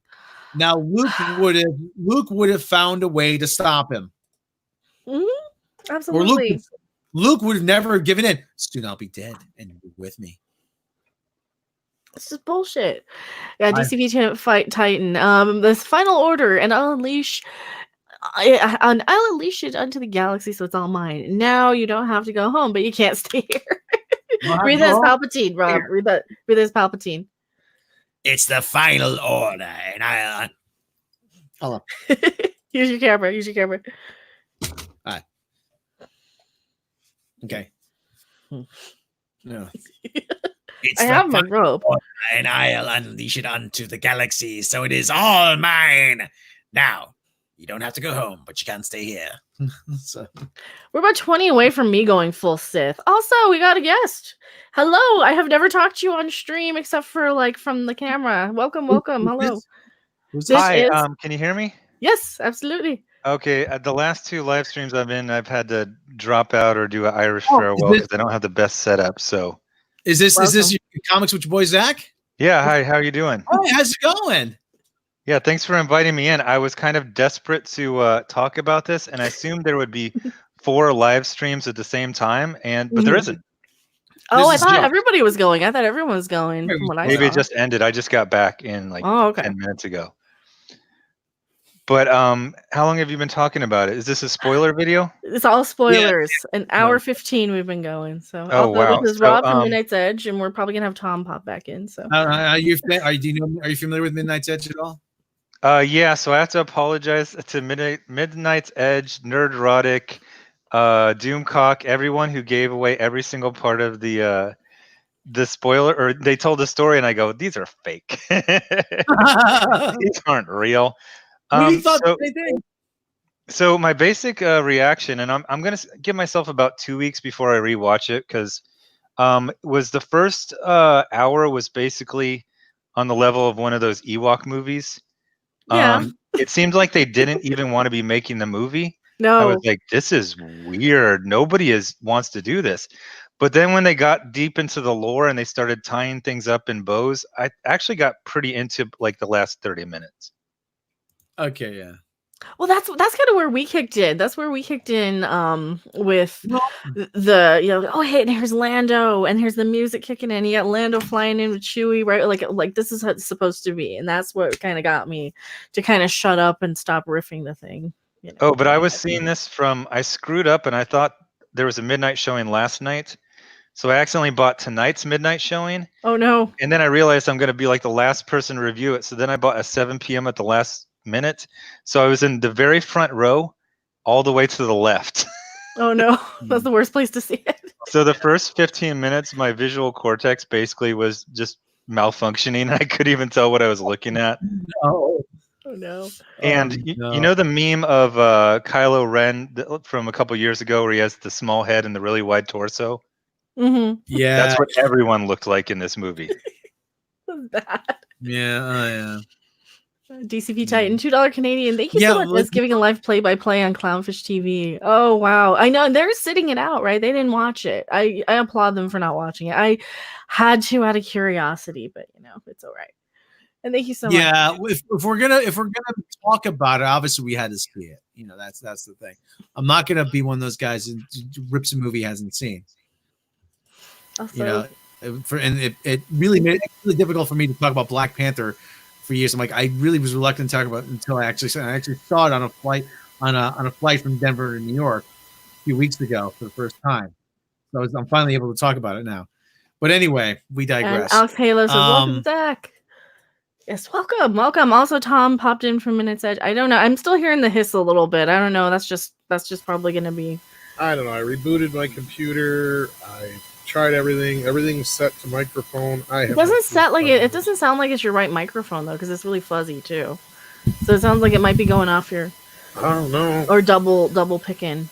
I don't know how to do that. Like you said though, I mean, when Lando comes into rides to the rescue, granted it was with a ridiculous amount of ships, but I mean that was the only part. That's when I first said, oh, cool! Finally, something I can, You know who was in all those ships? Who? That Lando brought? It was all the people that built all those Star Destroyers. Probably, huh? Now, like I said, I laughed. I used this pop culture reference with my buddy, and he's a little younger. He had no idea what I was talking about. Has anyone seen Cape Fear from like 91? Yeah. Do you remember the scene where Robert De Niro's in the theater and he's laughing really loud and evilly? Oh yeah. No, I'm getting nothing. I'm the only person who remembers that movie. But I was laughing like a 1980s bully for like the first hour. At when Chewie had his fake death, I laughed because it was done so incompetently, and then Leia's death was ridiculous. I thought she was taking a nap. Yeah, I was confused by that. And Chewie, I was mad at. Chewie, I was absolutely mad at for like, well, not at him, but at the way that the thing went down. I'm like, okay, I was mad that Rey had killed Chewbacca for nothing, and like, oh, that was it. Because they're the type of people, they would just leave that as the thing, because they would just kill somebody just in a poof, a beloved character for no reason. So, and I know Tom said that because the spoilers, Chewbacca lived, and I'm like, I know, I forgot. I kept feeling like I was missing things, but I just realized they just had too many characters. But did the Chewbacca? I saw it from a really weird angle. Did Chewbacca's costume look weird in this Or did it look fine if you had a normal It looked seat? a little weird. It looked a little weird. Yeah. Mm. It makes sense in gray hair. I don't know. Nihilus, this is why we can't have nice things. Thank you so much, $2 super chat. I wanted At least they I didn't drop a moon on him, I guess. I wanted Lando to get on board the Falcon and open up a fridge and see some Colt 45. Yeah. Right. What was the deal with at the end where that girl she goes, I don't know where my parents are, and is like, let's find out. It's like coming soon from Disney Plus. Lando helps this random character find her parents. I think they're probably in earlier leaks there was a storyline where they allude to the fact that she's Lando's daughter, and he already knows that was like I was like, there's no way just a random character is going to be his daughter. Yeah, see, they play it out better. That in the bad earlier of writing, leaks, and they just kind of cut it out, I guess. I don't there's a lot. The other weird thing with that character is it turns out that she is also a stormtrooper who quit. So I thought she was going to say, and I was inspired by FN 2187, and then she goes, I just thought of it. I go, what? What? Why do you have her meet Finn if she just randomly came to the same conclusion and he didn't inspire her or anything? It was so that pissed me off too, because it was like the Finn's arc was completely pointless just for the whole thing, or like anything that made him interesting. And like, her spinning router. Okay, can't unmute because they chose to mute. Okay, but yeah, it's for me. It felt like they just completely removed any of Finn's actual story arc or anything that made him interesting. It's like, oh no, there's a lot of us, and yeah, they should have had something where he had inspired her or all these other people to leave. Because there's no reason why he's interesting now. He has just been relegated to this side character that does nothing. How did the Space Horses get on the Star Destroyer? Yeah, we were right about there. They had troop carriers. Also, was that an actual scene? Did they show it? No. Yeah, they showed that. Yeah, they showed that because they're like, stop their speeders or whatever. They're like, they're not using speeders or jam their speeders. And they realized that it was they had the horses or whatever. My question is how the fuck did BB-8 get off that fucking Star Destroyer? And it's like, fuck all the other people that were on there. They only worried about Finn and that one chick. I kept blaming myself for not paying attention, and then I realized it wasn't my fault. The characters were disappearing for 20 minutes at a time and then just popping back in. Yeah, it seemed like a lot of, they shot something and then they went back and did a reshoot to explain the thing that they shot. So yeah, you can definitely tell that I haven't really been following the news, because I know at one point they said there was 3 distinct edits, and they said no, that was not true. But this definitely looks like, especially at the end, it gets real choppy with subplots and characters. Absolutely. Also, thank you so much, Mandatory Carry, $10. Keep fighting. # go see Alita instead. Yeah, it looks like. Come on, stop playing. Somebody else noticed in the chat too the same thing. They didn't pick up the horses when they were escaping and shit. Yeah, so I was like, what about everybody else who was on there? Fuck everybody else. Let's just pick up Finn and the other chick. And how the hell did BB-8 get off there? I think I towards the end I was just zoning out. I think I was just well, I don't know if you were. You might have been paying attention. I didn't zone out. No, they literally didn't explain half editing. that shit. No, sorry. That Council of Sith, was that supposed to be symbolic or of ghosts, or was that actual beings? We don't know. I think they were people, and they got killed when she pulled down all the rocks on top of them. They kind of disappeared. Yeah, it's another thing. It's just there's so many little loose ends, I think because of the reshoots and shit. Like they didn't get a chance to fix everything. I think that was part of the problem, is that they had to go back and probably reshoot half of this movie, or probably 75% of this damn thing. We're gonna get somebody on set telling saying, yeah, they reshot 75% of this movie, and yeah, they had to go in and fill in all these blanks. Oh, there's somebody's going to come out and say whether it's Mark Hamill, somebody at the premiere. This is like, who leaks the premiere? Who leaks picture like the key moments? That's what has They- gotten me so floored is who's leaking the key moments. And now we're seeing the review bombing on Rotten Tomatoes for the positive reviews, blaming the toxic fans for what Yeah. a mess this one is. Oh no, I You loved it but you just have to keep you just have to remember those toxic fans are to blame because they complained about the last movie. Yeah. When is the last time y'all saw Force Awakens and Last Jedi? Force Awakens was just on TV a couple nights ago. Okay. I have not seen The Last Jedi in 2 years, and I Yeah, I know saw it in the theater. So I just finished watching Last Jedi for the first time 10 minutes before, like literally in my car, finishing watching it. And one of the craziest things about this is that the trio of Finn and Poe Dameron and Rey, Poe didn't meet Rey until the end of Last Jedi. Like they're like, "Hi, I've heard of you."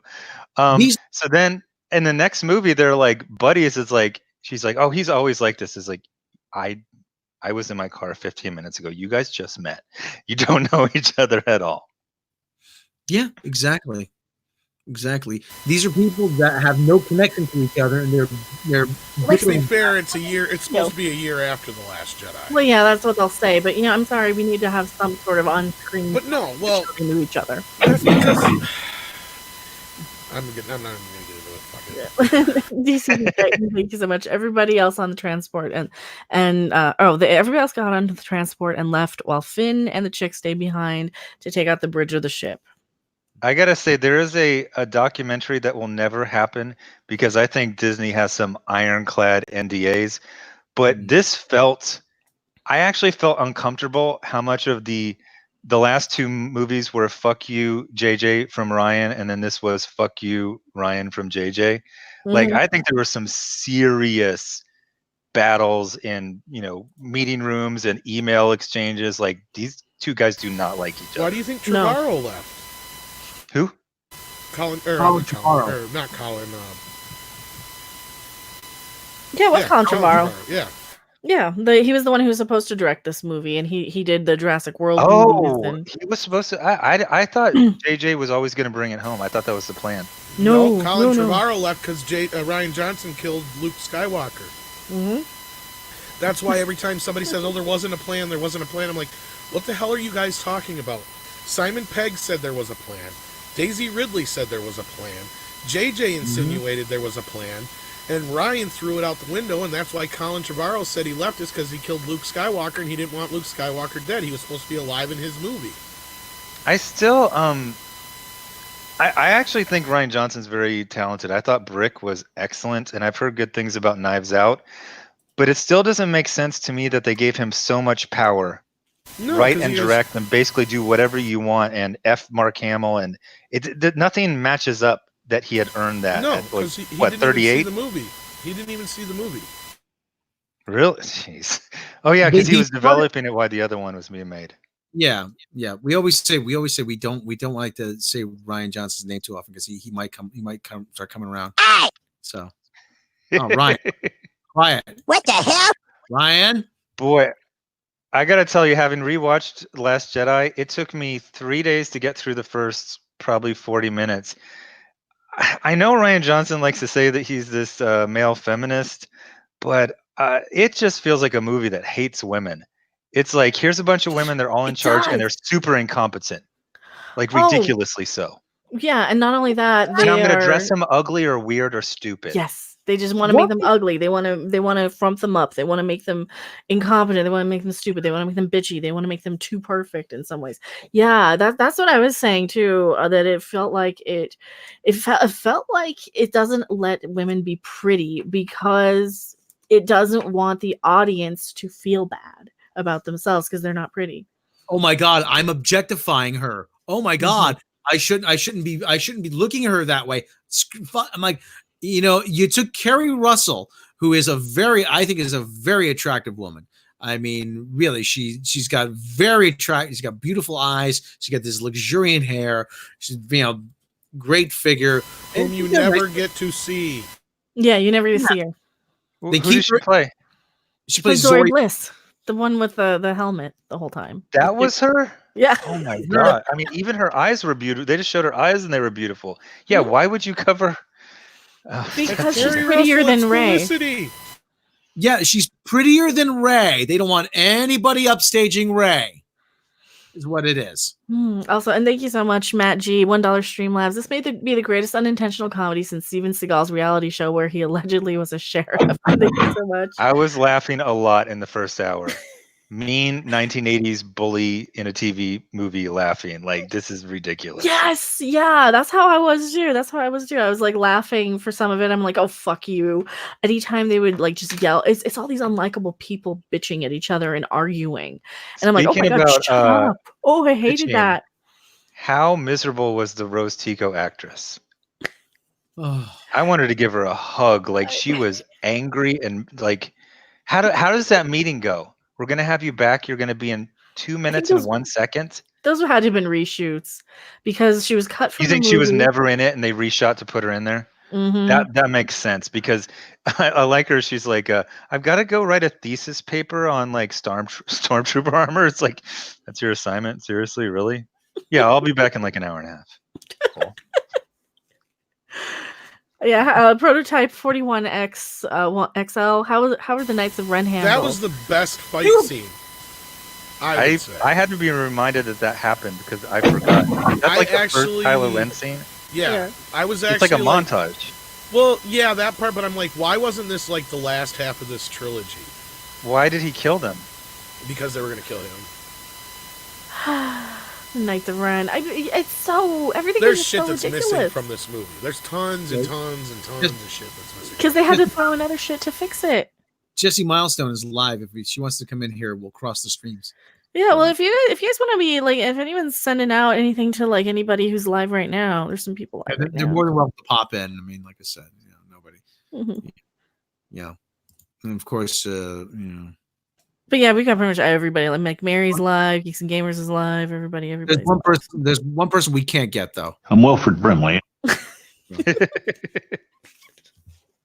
Keep soundboard. that motherfucker away from me. He gave me diabetes. What was the point of badly fixing the Kylo Ren helmet instead of just making another one? I think that was an FU to Ryan Johnson. I really do. It felt very like acidic and petty and angry. Like just have a replicator make you another one. I mean, it's not anything. It doesn't have powers in it or amplify his force or anything like that, right? It's just a helmet.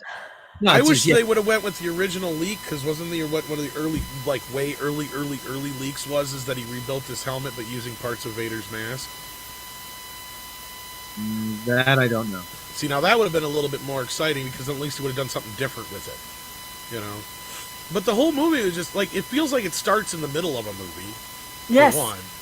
Yeah. Like because that reveal is way too early, and it even says it in the crawl. Bianca fights the zombies. Mecha, Zack is a perfect combo plus Eric Cartman. It's not Eric Cartman. It's Ryan Johnson. So what is the lineage again of Kylo Ren and Rey? Rey is an before never seen Palpatine daughter and some other guy. Who's the dad of Rey? No, was it the daughter? Or I thought the dad was Palpatine, but either way, that's the whole thing. Is it's supposed to be that Palpatine had kids at some point, and then Vader had Vader only had the kids we know about. He didn't have another kid. No, I thought like the dad was from Vader and the mom was from Palpatine.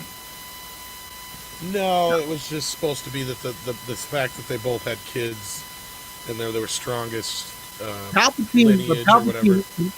But Palpatine in a comic book impregnated Shmi Skywalker. Seriously?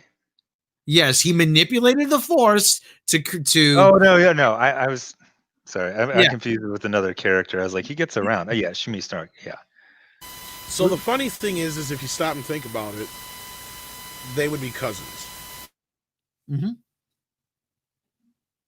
I was trying to do that math in my head, but I couldn't do it. So, wait, how are they? They would both have the same great. It would be Rey. Okay, yeah. It would be Kylo's great grandfather, and Rey's grandfather, so they technically would be second cousins, which is what I said before. But yeah, either way you want to look at. Some people don't consider that second. Some people just say cousins are cousins. So yeah, Distant cousins, but still cousins. yes, second cousins is what it would technically be. Yes. I don't think I hear anyone now. Nobody's no, talking. we, Yeah. we were all silent and sitting in stunned silence. I gotta say, you know who the MVP of all the Star Wars movies is? Oh, The subcontractor who made the gaskets for the X-wing canopy. 20 years, didn't let a drop of water in there, nothing ruined. Amazing. Oh God. You know, By the way, having just rewatched Last Jedi, when did fuel become an issue in Star Wars anything? Thank you. We've been saying that for 2 years now. We're running out of fuel. you know, freaking. I did a review of The Last Jedi 2 years ago, and I said, you know, the Empire's whole plan in The Last Jedi was to follow them until they ran out of gas. That's it. I said, who came up with this plan? O.J. Simpson? It's bad. It's bad. Sorry, I was typing. I was trying to change out the stream so people know you guys are here. Sugar Swan, Canadian, $2.79. Thank you so much. 2030, Star Wars will have good arcs, porgs, and titties. Hopefully. for you. Porgs. We had porgs for a second. We had porgs for a whole second, and Ewoks. We also had Babu Frick. Baba Babu Frick Boo. was terrible, though. Babu Frick did nothing, and then Baba and then Boo. of course, they killed the whole C-3PO. Yeah, they killed his memory for no reason. That was another thing that really pissed me off. Oh yeah, and in the end, Emperor won, right? Exactly. Yeah, if you think about it, Palpatine got exactly what he wanted. He destroyed the Skywalkers, Mm-hmm. and now, yeah. So he won twice. Mm-hmm. Yeah. I gotta say, C-3PO in a cloak looked kind of cool. Mm-hmm. I laughed when I saw it when they were all wearing cloaks and he was too. I thought that was funny. And I don't know. funny. I feel like 3PO. This was he was the It was only his good part of movie. the movie. Yeah, It was I his mean, movie. Like he had some of the best lines, the best jokes. Even though I knew some of it was coming, it still worked real well. But I thought it would have been really cool as if, you know, R2's backing him up.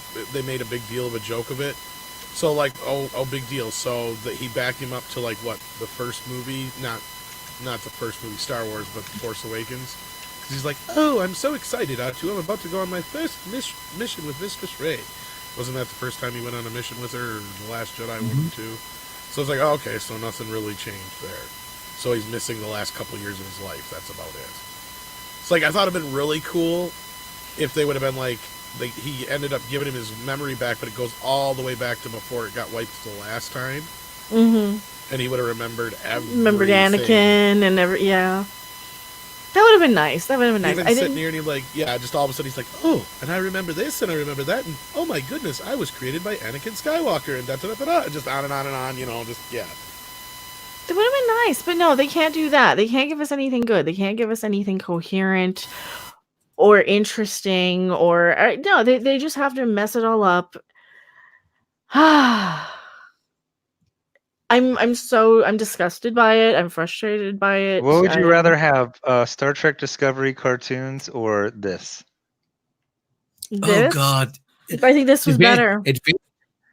I always say advantage push. There are no winners here. I still can't believe they just put out 2 cartoons. They are just so, they're like, we got no idea. Just it's gonna be puppets next. Well, what pissed me off more, and it probably Rob will agree with me, you got 15 voices of Jedis at the end of the movie, and if you haven't seen the dozen cartoons, you'll recognize 3 voices, maybe 4. That's all DLC. I don't care about the side quests. Yeah, Rob and I hate to have to do homework. Tom, do it would be funny though if we had Dave Chappelle as one of the voices. Of which one? Anyone, just take your pick. You do better Chappelle than I do. Well, this guy couldn't get killed before by Luke Skywalker. I don't think you're going to be able to do it, little girl, but you can try. We'll help you. That's right. It's just Shoot so him in the bad. face! Shoot him in the face! Jaybird, $10 super chat. Thank you so much. I agree that the tone of the Disney trilogy is wrong for Star Wars. The OT is innocent and optimistic. Even in its darkest moments, the DT has an unpleasant, angry undercurrent of cynicism and sarcasm. Yes, and that's exactly what's wrong with Star Trek Discovery, in my opinion. And that's a lot of what's wrong with modern day entertainment is nothing's uplifting and positive. Everything is just, screw you guys, you're an old white dude, and our stuff is better because we're diverse. I'm pretty sure Star Trek Discovery is just going to be teaching people how to read and colors and shapes in the next season. Because that's so preschool. It's going to become the Sesame And Street the of cow this generation. goes moo and the horse goes neigh. Ooh. Mikey Spock's gonna have to teach everybody how to read because she's the best as ever. Any chance of sending the accordion invite? Absolutely. If you guys know him, definitely let him know. I'll absolutely send him an invite. And You want- touch £2 super chat. Yeah, if he wants to join, fine. Do I have to play now? It's a £2 super chat. Do I have to play Rue Britannia? Yes. Well, I'm hearing the excellent pop. You know, didn't I promise I was going to go Sith a little bit while we're once I hit 200. I think we hit the mark of, I go full Sith. So entertain the chat for a second. I'm going to do a costume change. But here's one thing that I read that really gets me. After battle's done, everything, Rey goes to Tatooine, the place that Luke wanted to get away from, as far away from as possible. More than anything, she goes to Tatooine, goes to his home, the moisture farm, brings BB-8 with him,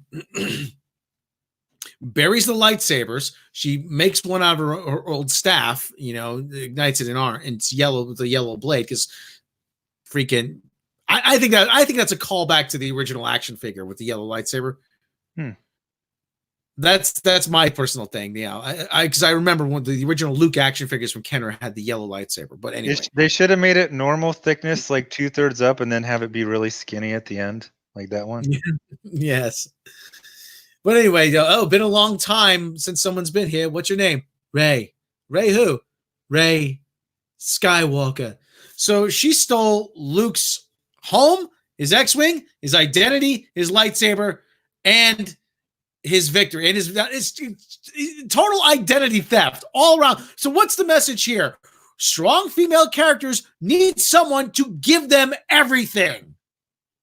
She was quite literally given everything in this trilogy was just handed to her. What struggle did she have? Is Skywalker they know that Luke was a big hero, right? Like it's generally known on Tatooine? Or would he just be another veteran? They wouldn't really know about it. Who knows at this point? They're rewriting history. They're rewriting history as we speak. But Luke Skywalker is the fucking hero of the galaxy, the man who defeated the Empire twice.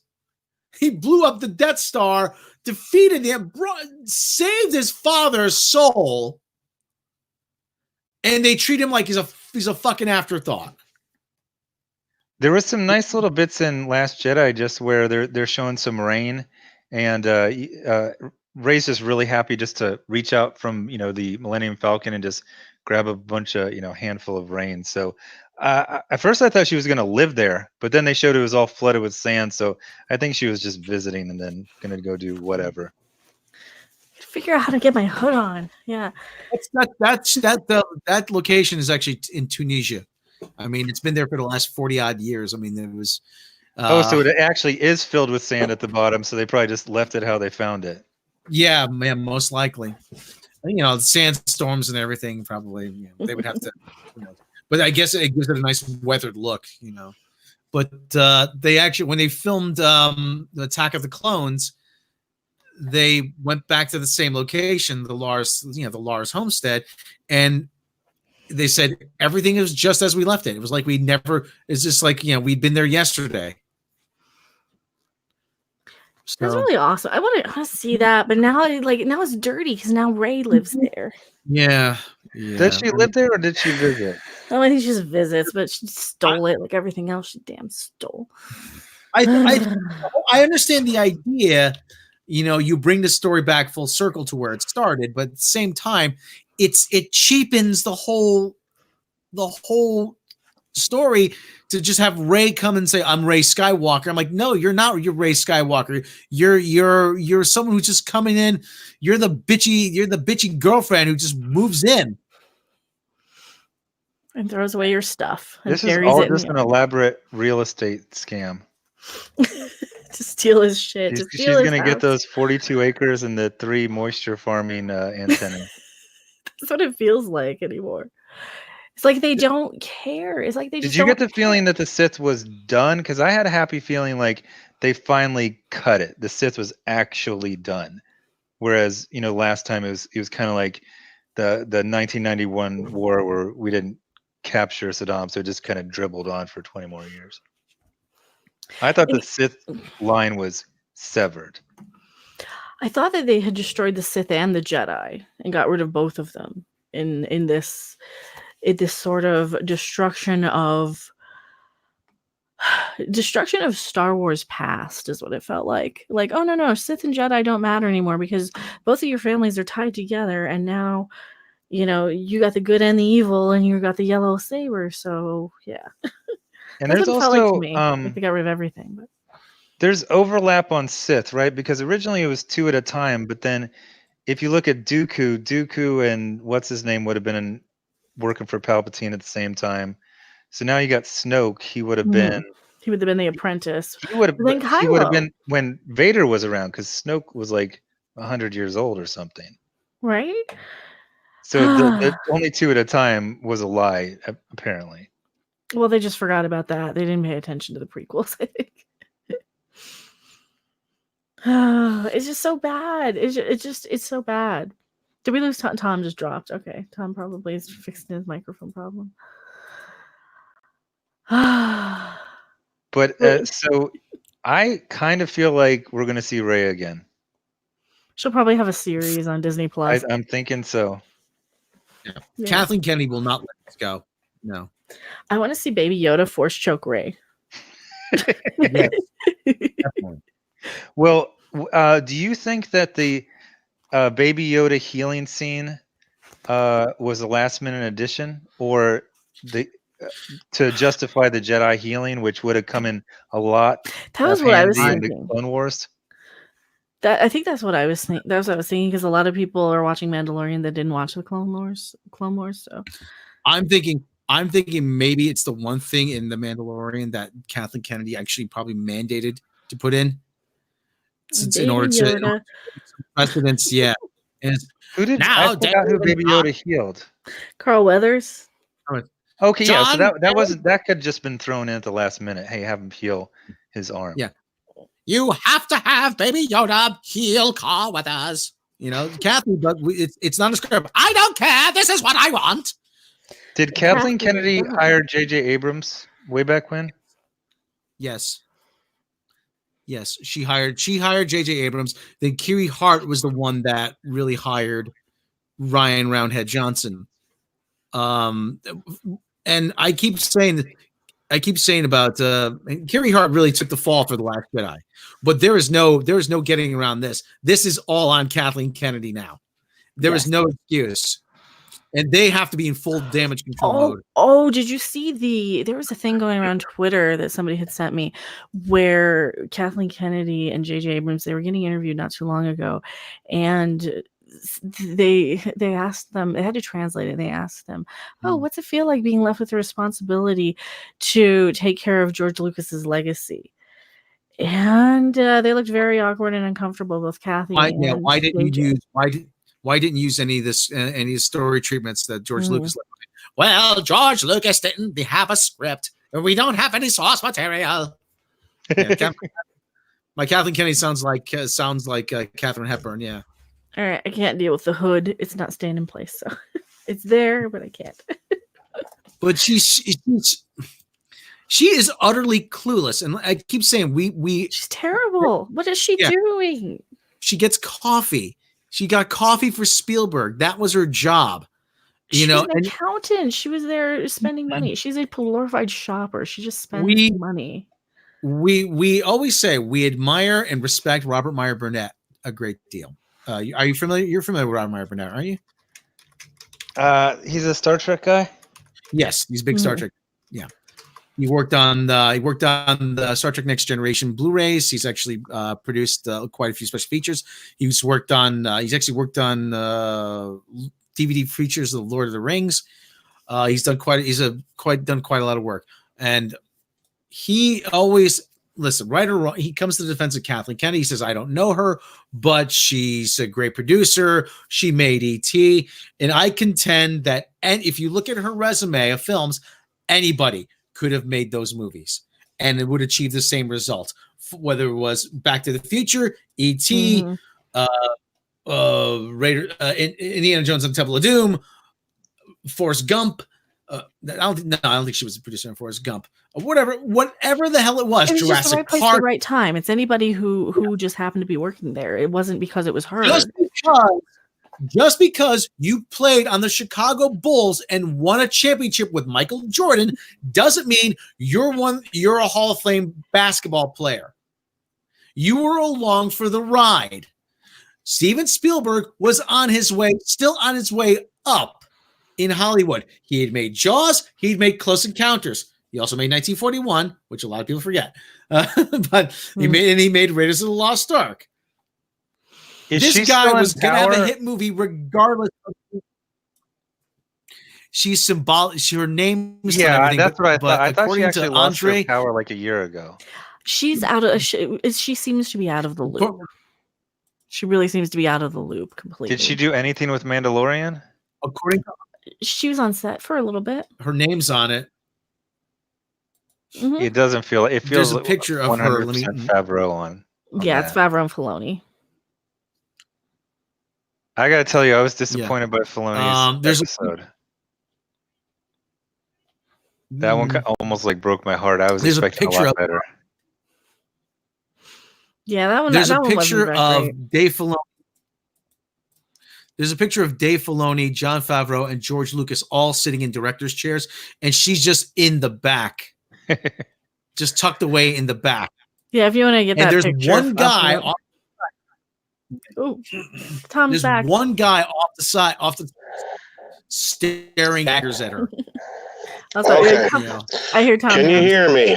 Yeah, my microphone got completely lost last night on my. There is something wrong with my microphone. You guys are right. There's like in the right channel, it's doing a buzzing noise. I don't know what the fucking deal is. Yeah, I can hear you fine on this now. So. Well, this is my phone. I'm on my goddamn phone. I got to get a new microphone. I'm pissed. Oh, I'm sorry, man. That sucks. You might need to just uninstall it and reinstall it. Try that because mine lost completely. Like my right chamber was out completely, and I had to just delete a video I made last night. And then luckily Brie Larson's boobs hosted Kimmel, so that was amazing. Cumberbatch Pepper Pot, $1.99. Yeah, boy. Thank you so much. And Jerome Gardner, $2 super chat. The Rotten Tomatoes reviews are really weird at the moment. Oh yeah, I'm going to be covering those. I think that they're giving us some. I think they're doing some review bombing. Oh yeah. I keep wanting to push my soundboard when I want to do a close up. Yeah. Oh, we lost Tom again. I do want to say that I saw this at the same theater I saw Captain Marvel. And I'm a witness to the shenanigans of the. I bought tickets for the first night of Captain Marvel in supposedly a full theater, and then sat in a half-empty theater, and I heard a bunch of people say the same thing. This one was actually full, though. Yeah, see, that's the thing. Like mine was about 1/3 full, if that. My front 3 rows were not sold out, but then again, that was there's still like 3 other showings. There's not a lot of showings. That's the other thing. Captain Marvel, there wasn't a flood of. I think there was 1 6, 1 7, and like a 10. That was it. Yeah, I had like a 6:30, 7:30. No, 6:30, 10:30, and then there was like another. It was only showing in like 3 screens. Let me see. Let me double check because they might have had. Mine had quite a few, but there was like more for Joker. It was weird. Well, I don't think the Rotten Tomato score is going to hold as Ward gets out. Eventually, it's just going to start a deluge, but they're going to try to manipulate it as best they can. Absolutely. Yeah. Oh, they are. Bring up that picture I just linked in the chat. Okay, in the private chat here. Okay. Yeah. You'll see what we mean there. So. But this picture is actually very telling. Look, we have the three: Favreau, Filoni, George. Kathy's sitting in the back. I used to run this bitch. I used to be the queen bee around here. And there's this guy over here with his arms folded. He's like staring daggers at her. He's like, yeah, I only could imagine. Like, I'm gonna fucking piss in your coffee, bitch. So there's something, something's going on. She's just like, why won't anybody listen to me? Yeah, okay, so Rise of Skywalker is only playing on 2 screens right now. You got like it was playing on a buttload of mine, but no, never mind. There's a few more. Okay, never mind. We had 6, 9, 10, 7, 8, 8:30, 10:45, 11, 15, 9:30, 10:30. That's not a lot. That's just 3 screens. Black Christmas, Bombshell, Jumanji's on 2 screens. Knives Out still playing. Go see Knives Out. That's a much better movie. Frozen 2 still playing. They're gonna have everything for Christmas though. Cats is only on 1 screen. Wow, this is only on 3 Cats is only getting like an 8 on Rotten Tomatoes last I looked. The Cats was one of the most awkward trailer experience. I had to look away. I felt so uncomfortable watching. Oh, it was creepy. Well, it was like this. I was really creeped out. With this movie quite a bit too. I just had to look away from it. I like this picture. Anybody remember that SNL sketch, The Amazing Alexander? I loved it. It was much better than Cats. I'm going to see it again. Yeah. Can you imagine like the reviews on Rotten Tomatoes for The Rise of Skywalker? I loved it. It was much better than Cats. I'm going to see it again and again. One thing I also noticed about this was there was not a lot of. I like J.J. Abrams. I just realized I haven't seen a lot of his stuff, like 3 movies, but I always remember him being very stylish or trying a lot of things. And this one seemed like there was no attempt to try anything new or have any kind of a style at all. Very kind of paint by the numbers, really. Yeah, I was kind of surprised about that. Like, I wondered if maybe he was just sick of all this fighting with Rian Johnson. He's like, whatever, I'm just gonna, because he's got that $500 million contract for DC characters. Yeah. Well, it's with Warner Brothers, but yeah, he's got Green Lantern and Superman. He's gonna be. Yeah, so it felt like he was just trying to run out his contract to do the thing he actually wants to do. I keep saying this is akin to cultural vandalism. This is like going into St. Peter's or the Louvre and throwing red paint on the Mona Lisa, and going even better, going into St. Peter's and taking a hammer to La Pietà, and then J.J. Abrams comes in and tries to glue it back together, and he's like got the nose on the guy's elbow, or he's got an eyeball on a guy's butt cheek, and it's like, look what I did. I'm like, yeah, you made it a lot worse. What was all those little side quests they threw in this? Go find Vader's dagger, the Ark of the Covenant. They're like, did you guys not have enough time? Was it like a 70-page script? You're like, let's have them hunt for treasure. That's what it felt like. Yeah, and not only that, they had to rip off the Goonies doing so.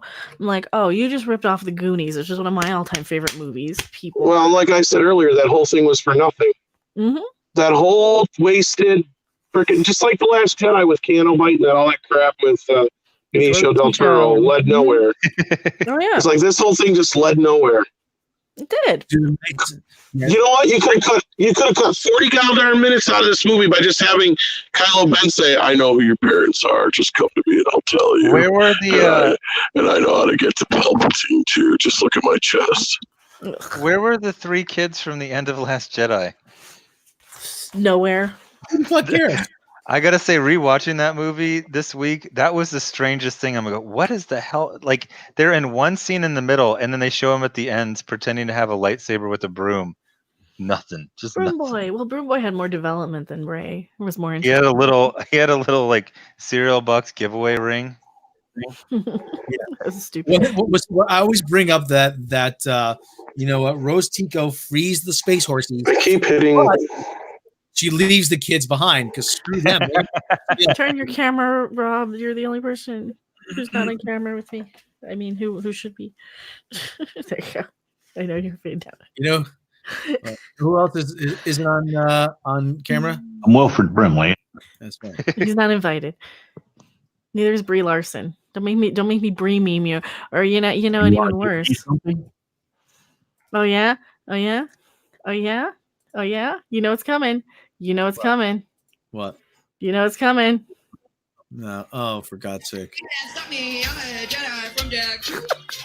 Oh, jeez. Oh, that's as much as I could take of that shit. What is with the head bob? I'm like, everybody's like, Don't know, don't care. freaking Brie Larson did it at that stupid, at that idiotic speech he gave. There's nothing, and I keep saying about the worst thing about Brie Larson is that there's nothing worse than a stupid person who actually thinks they're smart, because they are the worst kind of stupid person. Yeah, but you started talking to her something, right? She's acts completely different now than a year ago. And she Yeah, was, but drugs. Kevin Feige shut your, know your role, shut your hole. I discovered cocaine and methamphetamines. She's the only one. I mean, she started. Somebody was showing me, like, Robert Downey Jr. I think he made something like $500,000 for the first Iron Man. She started at $5 million, like twice as much as anyone else started at. That's because I'm the bestest. No, you're not. You're not. Freaking Chris Hemsworth, I think, only got 250,000. Oh yeah, for Thor. Chris Evans got maybe 300,000. But it's and okay. Chris Evans had been recognizable for like 10 years at that point. Yeah, they start real low. I wonder how much these Star Wars actors make, because I can't imagine John Boyega signed a great contract 5 years ago. Lucas always had a thing where he would only pay scale to just about everybody except for the few exceptions back in the day. I don't know if they carried over that or not. Well, that was because his thing is you're going to get a bunch of attention because you're in a Star Wars movie. So like the only people who ever got paid more than anybody else were like, what's his face in the first movie, Alec Guinness, and Peter Cushing, I think, got paid more than everybody else. The rest of them got scale. And Alec Guinness got points, right? Like and they all got points. Yeah, they all got points. And then I think Harrison Ford got paid like a little bit more than Mark Hamill and Carrie Fisher. But then for the second movie and third movie, it was all Harrison Ford money. So because they had to keep paying him more and more to get him to come back. And then I remember for the prequels, the only one who made anything, I think, was Liam Neeson. Otherwise, everybody pretty much got scale, I think. McGregor get something. He was pretty deep. Well, who? Ewan McGregor. No, I don't. I think he did it for scale, if I remember right. Well, he was pretty big with Train Spotting, though. It didn't matter. A lot of even Samuel Jackson, if I remember right, said he did it for scale, because that was the thing. Is like, but they got points on the back end, I'm sure. According to MoneyNation.com, Oscar Isaac got about $2 million to play for The Force Awakens. Really? Well, he was probably one of the bigger stars at that time, besides the older people. That's a lot of money though, for these nobodies. Let's see. Hollywood cheat sheets. Well, they probably paid him $2 million, so he didn't get any points. That's why. Yeah. Daisy Carrie Fisher, John Boyega. He's supposed to die in The Force Awakens. Well, that was another one of those things. Like they didn't know what the crap they were doing in The Force Awakens. Well, so then you come along with The Last Jedi, and half the shit in the Force Awakens was like, oh, people like this character. Okay, how do we fix this? The Variety's claiming Daisy Ridley got, and John Boyega got somewhere between 100,000 and 300,000 to be in it for the starting. They got scale. They got scale. Yeah. Yeah. Well, scale's like $800. Driver got, it's about $200. It's about $500,000. It's about $250,000 to $500,000, depending on how big your part is. Usually. Oh, okay. And then, as far as like this, what's his face, Eric something? I missed his last name and it already went by here, and I have a hard time with this chat. He's right though. Oscar Isaac was supposed to die originally in Force Awakens. I don't know if you guys, I don't remember where the hell I said it, but yeah, he was supposed to be like the Drew Barrymore of Scream. Oh, it was on Andre's review. He was supposed to be like the Drew Barrymore in Scream, where you think he's going to be the character you follow, but he ends up dying when him and Poe try to escape. He dies in the ship. So that's, or him and Finn when they try to escape. So that's why Finn was, his whole motivation was he was trying to honor the death of Poe through the movie, but the test audience liked Poe so much that they wrote him into the rest of the movie. Yep. This movie was such a clusterfuck, though. It was such a mess of The whole trilogy is a clusterfuck. yeah, the whole trilogy, and then they like blame us for complaining about the last movie. Well, us complaining about it didn't fix the fact that it was like it didn't take away from the fact that it was just a bad movie. It was just a bad movie. Whether we complained about it or not, you'd still be in the same boat. You'd have to fix what Ryan fucking Johnson did. I got blocked by that Aaron Carson lady who said, "Oh, can we not complain about her. I did a rant about her. Rise of Skywalker," and I said, after 2 years of being called every istphobe and every name in the book and Shut your fucking hole, bitch. yeah, and now you're saying we should all be civil. Oh, this all be nice. Are you fucking kidding me? No. This is a little bit of vindication. You don't know. It's not a win. That's the problem. It's not a win. Ways. No. I am going to throw this right back in their faces for as long as people are going to remember this movie. Finn was a wasted opportunity. Yeah, everything about it. And now with these stormtroopers, they've like, oh no, we're all defected. We all defected. I can't help but feel like a lot of this shit was supposed to wind up in the second and third movie. Yeah, basically. probably a lot of us is in the second movie that like got cut out. Like, oh no, we've got more stormtroopers. So JJ just used his existing script. I know. Well, Trevorrow is listed as one of the writers, so they must do something on this. And that's what I say. That's why it feels like this first half of this movie is spending most of the time trying to retcon and whatever shit from TLJ, and then the last half of the movie is probably what the original idea was for the third film. Damn it, why you pissed me off?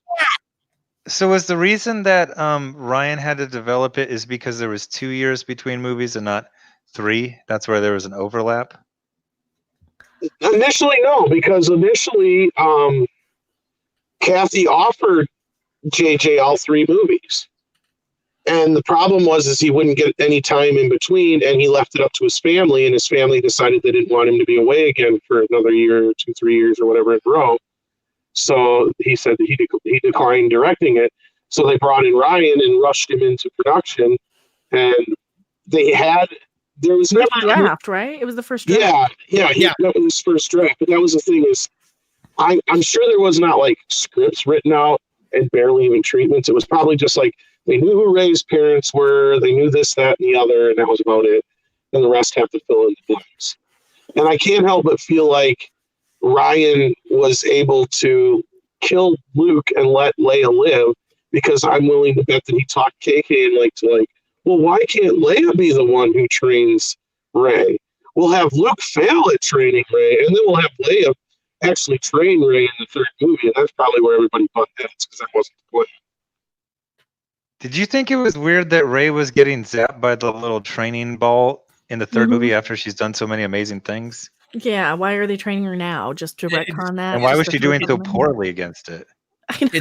It seemed kind of ham-fisted. I'm tired. Now she needs extra training. Really? Why did Leia die?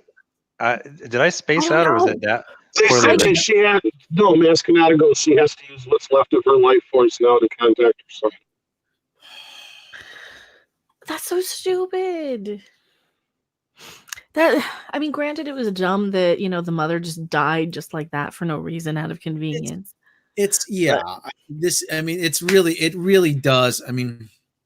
Nothing makes sense. They made it up as they went along. Dr. Meatball, it was a sequence of storyboards. Yeah. And what pisses me off is there's going to be people who defend this and say, well, these are fictional characters. You can do whatever you want. And And It you didn't know, make sense in its own world though, because okay, if she can teleport herself, why does anything matter? If they can force teleport objects and people, why does anything matter at this point? Why does she have trouble climbing and doing, the wall climb thing or the wall jump? I can't remember the name of the thing. I'm a Yeah, horrible that was kind of stupid considering that's all she did on Jakku. You'd think she'd be really good at it. Yeah, the whole wall jumping shit. but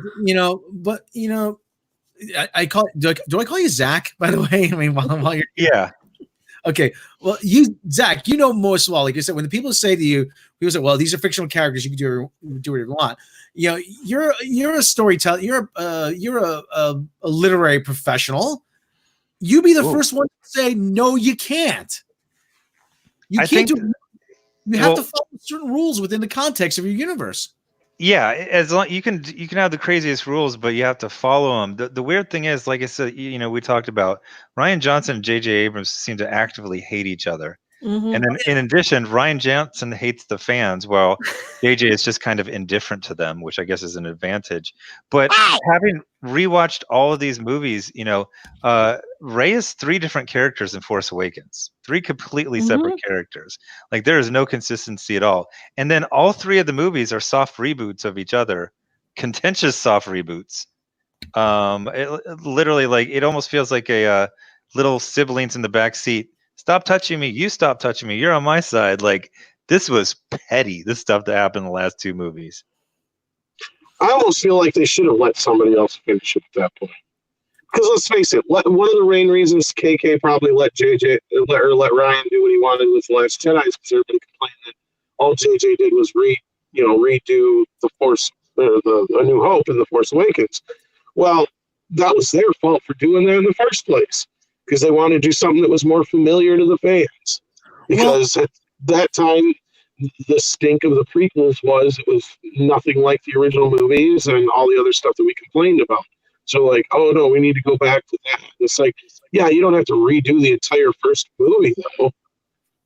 Well, the thing too is, I mean, like I said, she trusted Rian Johnson. That's the other thing.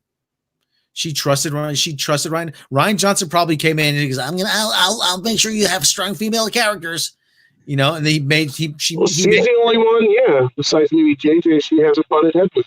She got fed all the BS back to her that she believes in by Rian Johnson. Is that I have no doubt in my mind. And that's why he was rewarded with his own trilogy. Yes, Ryan, you're a good. Was that ever real? The Rian Johnson trilogy? I never believed that was real, ever. She just between her and him. Yeah, between those. She made a promise, but I don't think the studio was actually going to back it. No, basically, here's the thing. She just come out saying, well, we're not going to do the regular trilogy thing anymore. Bullshit, woman. They just announced 2 weeks ago they're doing a new trilogy in 2022. And not only that, Bob Iger come out and because, I don't know about that. Basically, like that. They're proving she's out of the loop. That's the thing. She's out of the loop. She doesn't know what's going on. She didn't know that Carrie Fisher was back, for crying out loud. Well, right. Yeah, go back that far. But let's put it like this. Basically, when they announce who's going to be involved with this, because they're supposed to do it in like a week, when they announce who's involved and Rian Johnson's name is not attached to it, that is a giveaway that he is not getting his movies. Because if this is all they're doing, there's no way he's going to sit there for 10 years waiting to do his movies. No, well, he wants to do his trilogy with what's his name, with Daniel Craig. He wants to do Knives Out and the right. Yeah, and that's exactly what we said. Well, that's what we said. Remember that, Mecha? I said that. I said, here, you watch. About a year or two from now, they're going to ask him about the Star Wars thing again. He's going to go, yeah, I don't know. I might do it, but I'm thinking I'm better off not doing it. I'd rather just do my little movies instead of these big blockbuster things. They don't seem to be in my wheelhouse or something to that effect. And he'll blame it all on the fact that he wants to do these smaller movies. Yeah, or he'll end up directing a Mandalorian or some TV series or something. Please do not let him near the Mandalorian. Don't let him near my baby. Not near my baby Yoda. Rian Johnson, you harm a hair on that kid's head, you're gonna answer for me. The little baby Yoda. I was cool. What do you think of Baby Yoda, Rian Johnson? I hate that stupid puppet. Oh, Ryan. This is why I have a Ryan Johnson thwacker. He comes anywhere near my baby Yoda. Okay, what's worst of all this is all these people who actually are fans of the animated series. This is like a spoilers. Ahsoka's dead. And where's Baby Yoda in all these voices? I know. Well, he's alive.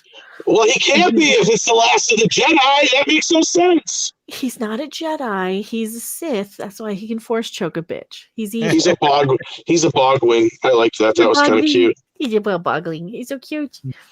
Well, not for nothing. He saw them arm wrestling, so he might have thought the Mandalorian was in. He thought the Mandalorian was in trouble. Yeah. Yeah. Mm-hmm. So he has to protect Daddy.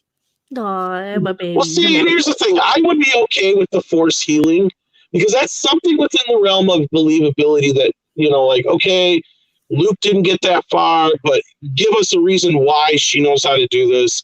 Give us a reason why, that kind of a thing. And Baby Yoda, yeah, he obviously knows how to do it too.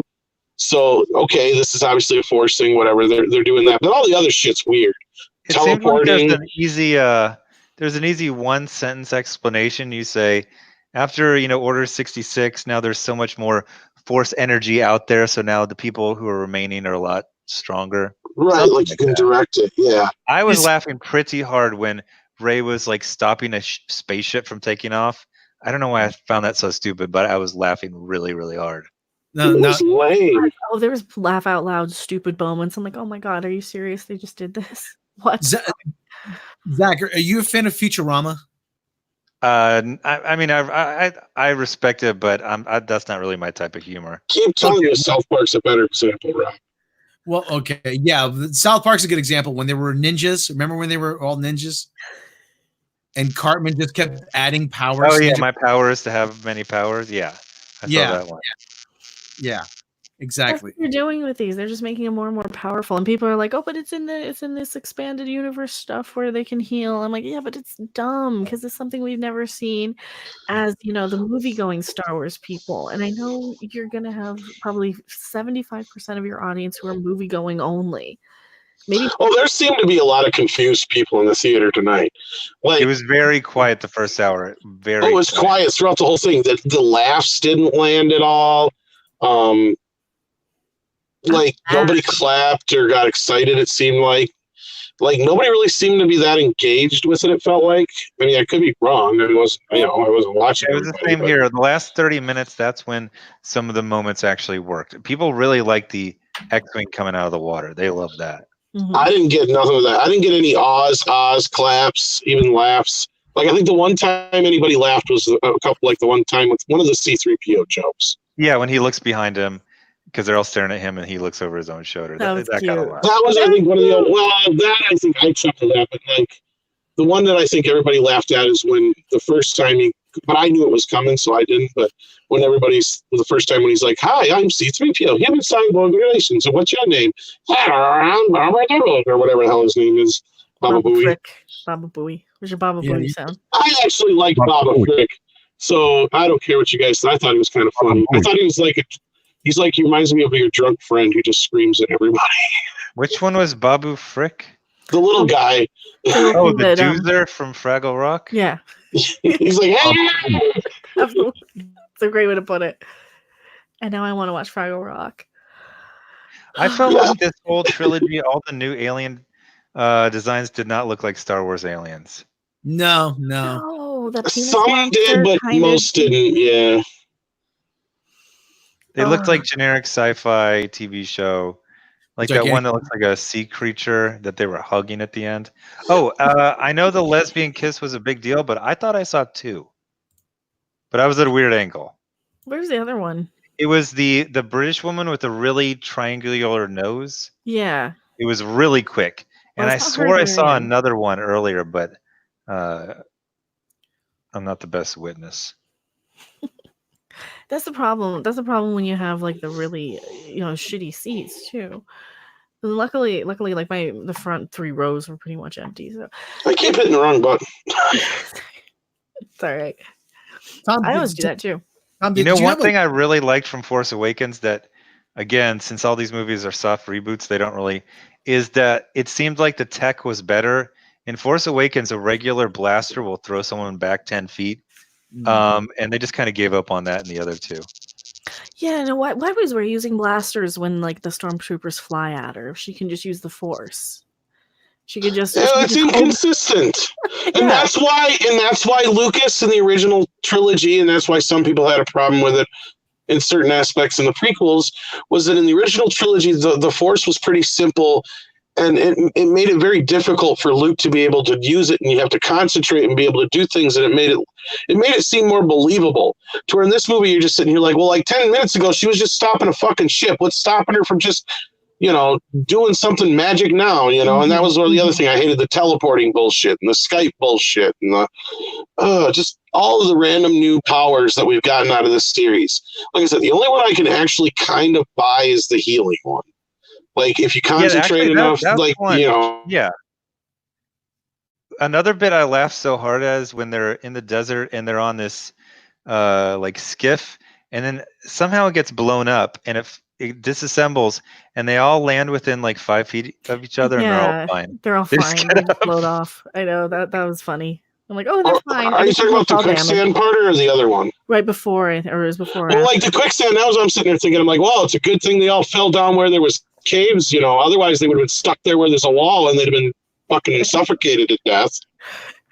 We were just joking. I don't know if you were here yet. It was his quicksand porn. And then I'm sitting here thinking, like, when and even the Emperor gets new powers. He's able to do all this crazy shit. It's like, boy, wouldn't some of that shit come in handy in the last movie? What was the deal with the Emperor? Was it the actual actor's face or a mix? Because I didn't recognize his face. I think it was supposed to be a clone or something to that effect in the original. Yeah, in the original version of the script or whatever, and they kept changing it around to where it was his proportions. I imagined that there was a lot of like cyborg parts underneath, because his shoulders were very wide. I'm in the first row. I'm not a good witness. Did his proportions look off if you were in a normal seat? Only when he was on the skiff thing or whatever you want to call it, because once he's because that leaked picture that came out very, very early here a few months ago with him shooting the lightning up, that was real. That's legitly out of the movie. So like when he's like that, he looks just like he does body wise in the last episode 3 or whatever. But his face, that's the weird thing. He didn't have the scarring. And I'm not the only one who noticed that. And it's very noticeable when you actually see the movie. Like, he didn't have all the scarring. Yeah, it was just his regular face. See, because like in an earlier leak, he was a clone. And then they changed it, like he's a meat puppet and he's got all the other Sith inside of him. And I think they did that to try and stave off everybody going, but now wait a minute, if he's still alive, then that means Vader's sacrifice meant nothing. That meant Luke really didn't beat him, and all that shit. Yeah, so they made him a meat puppet, but it still doesn't matter because obviously Palpatine's the one running the show. So it's still technically Palpatine, meat puppet or not. I just love the idea that they have the resources and the wealth to build 1,000 Star Destroyers. In what? I had them laying around. Okay? just laying around. It was apparently everything was so contrived. Every little moment was like, oh well, that's fortunate. That's fortunate. They even make a joke. Well, not only that, they make a big deal about nobody showing up in the last movie. Remember, like just when they're facing down the Snoke's dreadnought and a big fleet of Star Destroyers or whatever, and they're like, well, nobody showed up to save us last time, even though Luke did technically. Well, can you imagine? Can you imagine how the call goes out? They're like, we need people to help the resistance. Oh, yeah, what's up? Well, it's being led by a woman in an evening gown, and they're the one ship in the whole universe that actually uses fuel. Come on over. Oh, and you're also going to get electrocuted if you try to leave. I know, it's just insane. And then like this one, though, they're like this whole big fleet, and they're like everybody in the galaxy shows up. It's like, where were all these motherfuckers in the last movie? We could have ended this whole thing there. Ryan Johnson ended everything else. We might as well just ended it in episode 8 and said, sorry, folks, we're not going to do another one. There's no reason to. I don't know. It's terrible. It's just terrible. This felt like the biggest waste of 2 hours and 45 minutes of my life. More than that. Is that how long it was? Yeah, it's almost 3 fucking hours long. Really? I did not realize that. Well, yeah, I kept looking at it and like, okay, how long? It lasted for freaking ever. I know the guy next to me had the Google Watch with the really bright face, and he kept checking it. And you can't really, like, they always say turn off your cell phones, but they don't say turn off your watch. I know. So, I hate remember it. he was There's nothing constantly worse than checking just it. somebody boop right in your face. They're like, I in my review, I'm like, well, this is what happened to me the whole time. It was just the flashing and the blink. Oh, where's my flashlight? Just the flashing and the blinking and the flashing. Ugh. It was bad. It was just bad. How's the flashing for you, 10 Tom? trailers before my viewing, so it took like 20 minutes to even get the movie to start showing. Any good trailers? No, not really. Wonder Woman was solid.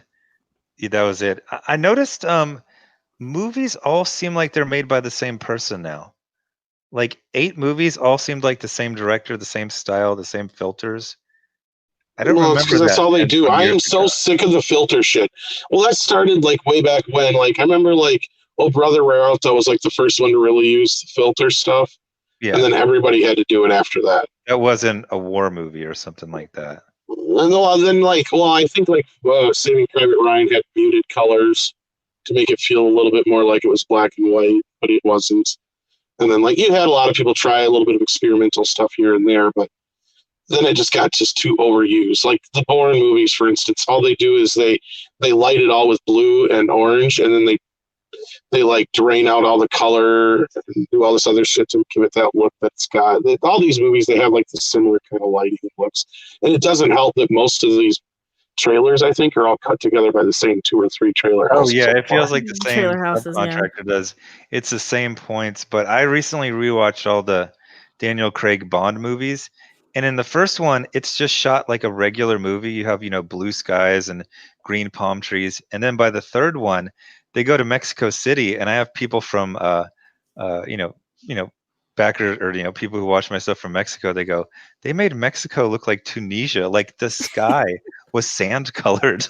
Like, what are you talking about? They're like, it's Mexico City is surrounded by a forest.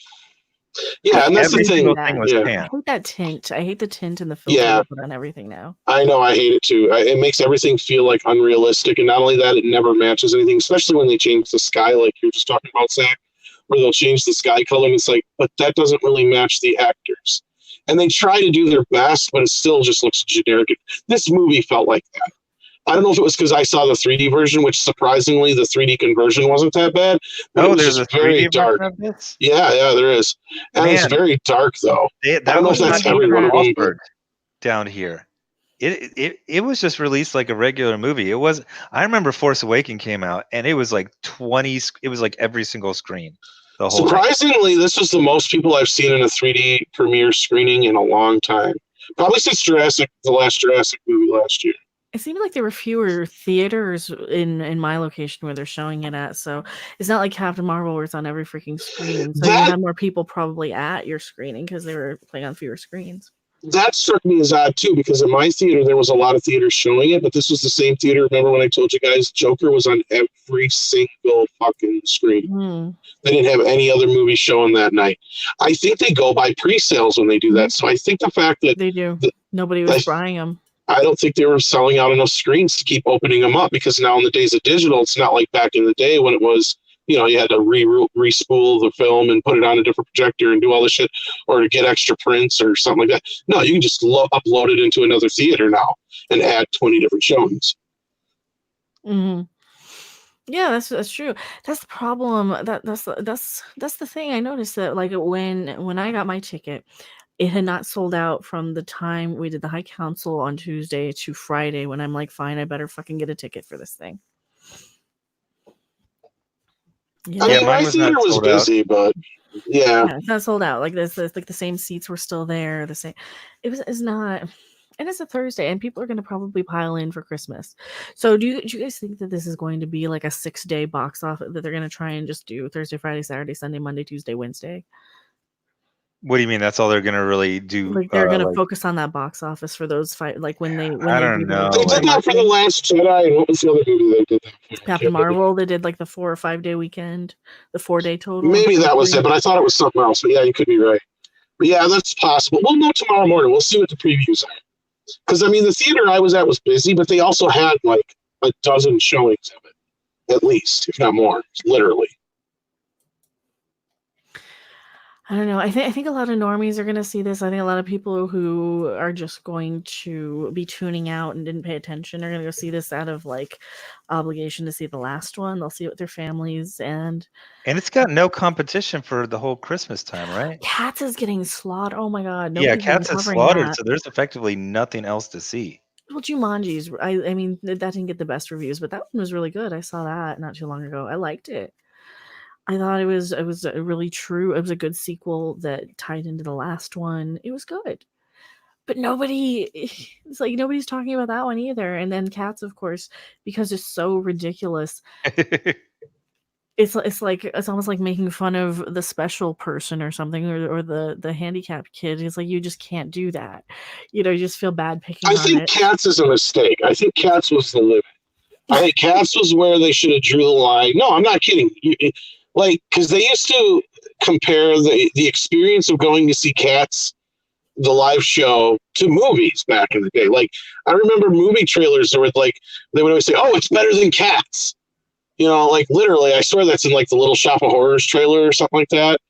Like when they have the people's responses to a movie or something like that, or it was an earlier movie or something like that. So like people used to think that was a big deal. It's like, okay, so that's the line where it should be drawn. Do not make a movie of this because it just probably won't translate over to. And they should have known when that fucking Phantom of the Opera movie didn't do that well either, that this was probably not going to be a good idea. Right? Who the crap decided A, that CGI weird cats was a good idea, and B, that people actually wanted to see it. You'll have 10 people in there who are just theater people, and that's their thing, and that's nothing wrong with that.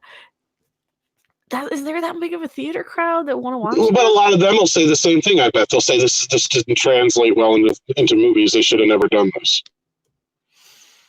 Exactly. It's just bullshit. It's like who the crap cares? It just bothers me. It bothers my mind that Cats was made. I don't know. One thing I'm wondering if it's spaced out. How did Rey crash the TIE fighter on the island? No, she blew it up or whatever to burn it, so she would be stuck there. Technically, did they show that, or did they just? No, they just cut to it. Okay. And evidently, I missed the Sporces and shit getting picked up. Somebody said they got picked up by a transport, but I didn't see that either. I didn't see that, but there's so much of that you just kind of tune out. You're like, I don't care. I just want to. Can I sneak my phone? Can I just get up and stretch and get away from the? There's so many moments in this movie where I'm like, I want to press A to skip this cutscene. And every time it is, anytime you see Han Solo, anytime you see Luke Skywalker, anytime Princess Leia's on screen, anytime Rey and Kylo are doing their thing, and then anytime it's just flashing incessantly with Palpatine, I'm like, well, damn it, this is the one part of the movie I'm actually interested in, but I can't physically look at it. It's like, you're not letting me. You're like, oh, you want to watch this movie? No, too much flashing. You can't watch it. It's not for you. It's for these little teenagers who are on their phone and are going to be bored by it. That's why I have to flash the light every 5 seconds so they look up and don't text. I still can't believe they assembled a performance out of random lines cut out of 2 other movies. And it was so obvious. I liked when they would just cut to her not saying something. Like, I felt like I know, right? And they would like, she's not. Did you really just cut to her not saying anything? Yep. There's so many odd cuts too. Did you? And reactions, yeah. Until you realize, oh no, it's Kylo. Oh, they're teleport. What the fuck? They're teleporting? That's not an odd cut. That's on purpose. Was there a teleport, or I thought like you were where you were, but you were affecting the other area? It's a weird thing. It's setting up the teleportation is what it was doing. Oh. And it's like the whole thing they were setting up in the last one about being able to force project yourself somewhere. Go force yourself, right? And that's what killed Luke, is that it used so much of his force power.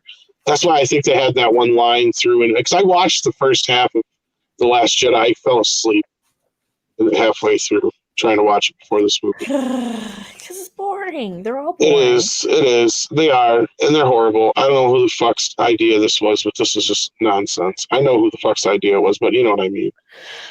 It's just, JJ and KK sitting in a tree. and he So now lied they to say us. no more movies. It's just going to be TV shows for a couple of years. Well, in 2022, they're starting a new trilogy, but it's supposed to be unrelated to the Skywalkers, Who even is- though Who's in charge? I thought everyone quit. they don't know. Yeah. And they haven't. I'm joking. They know. We don't know yet. I think it's going to be the one that Maybe Feige's going to Favreau, produce, and Favreau, yeah. Deborah Or Deborah Chow's Chow. directing one and shit like that. Yeah, that's what it's going to be. It's going to be Feige producing, probably. At least with Kevin Feige, he can produce something. For the most part, I mean, And the Kenobi show, that's real, right? yeah. Yeah. Well, that was one. It was going to be a movie. It was going. They were bouncing back and forth between. Okay, is this a movie? Is this going to be a show? Oh yeah, that got canceled when Solo did poorly. I feel bad for Solo. It's like kicking the special kid accent. You know, it's like you don't want to kick it because. But yeah, it just is bad. Everything about those, like Solo was a lot of this. It had a lot of the problems that this had with, just you could tell there's a lot of reshoots. You could tell there's a lot of incoherent, all over the place crap, And dark. Was your guys' dark? I mean, I saw the 3D one, so it's inherently dark, but everything's darker, yeah. Compared to how vibrant the Force Awakens was, it just Well, that felt was really shot dark on to me. film, right? Force Yeah, Awakens. that's the other thing is I think this was shot on digital too. Like you're right about that. Yeah, Force Awakens. That was the last film, and that is very vibrant. I just saw that a week ago, and it's very vibrant and crisp. I gotta say, Maz Kanata is the worst Star Wars creation, freaking ever. Well, I don't know about She was that. terrible. She was Rose terrible. Tico and Jar Jar Binks are probably worse, but she's probably third worst, at least in Her my face is opinion. an asshole. Yeah. She's just a talking ball. Also, thank you so much, Michael Clark. $5 super chat. This has been a fun live stream. Well, thank you so much. I really, really appreciate it. It's popped in through the Streamlabs. So yeah, I have an audio notification for when the Streamlabs go off now. So hopefully I'm not missing anything. If I'm missing any, just let me know, guys. Just at me, and I'll try and catch up on those. Rob, are you asleep, Rob? No, I'm awake. Okay. No, I'm awake. I gotta say, out of coming out, being very excited to talk about, there's like 30 minutes of things to talk about this movie, and then you run out. That's not a good sign at all. No. I think I changed my mind even about a second viewing. I think I pretty much got it. Yeah, not confused. There's a lot that I kind of I want to pay attention to. Again, like I want to go back and refresh, but then do I really want to sit through it? Can I sit through it? It's going to flash at me. Like if I wait for the DVD, is it going to be better? Because it's not, as Also, thank you so much, Dash Fat Bastard. $5 super chat. If film and TV is the literature of our future, this film is nothing but a big book burning for Star Wars 1 through 6. I weep for those who are expecting closure. Speaking of book burning, I did not notice that Rey had Jedi texts until right 4 hours ago. So was the Jedi Temple empty when Yoda burned it? Yes, that's why he did it. Mm-hmm. So he was just screwing with Luke?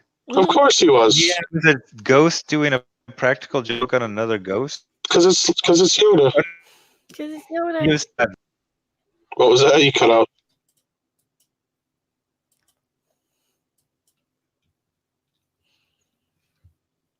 I think we lost him. Oh no. Hmm? I think we lost him. Well, it might take Man, a maybe- second to refresh. Sometimes that happens if like it'll take like 30 seconds and you'll be talking and then you'll think it catches up. But Mm-hmm.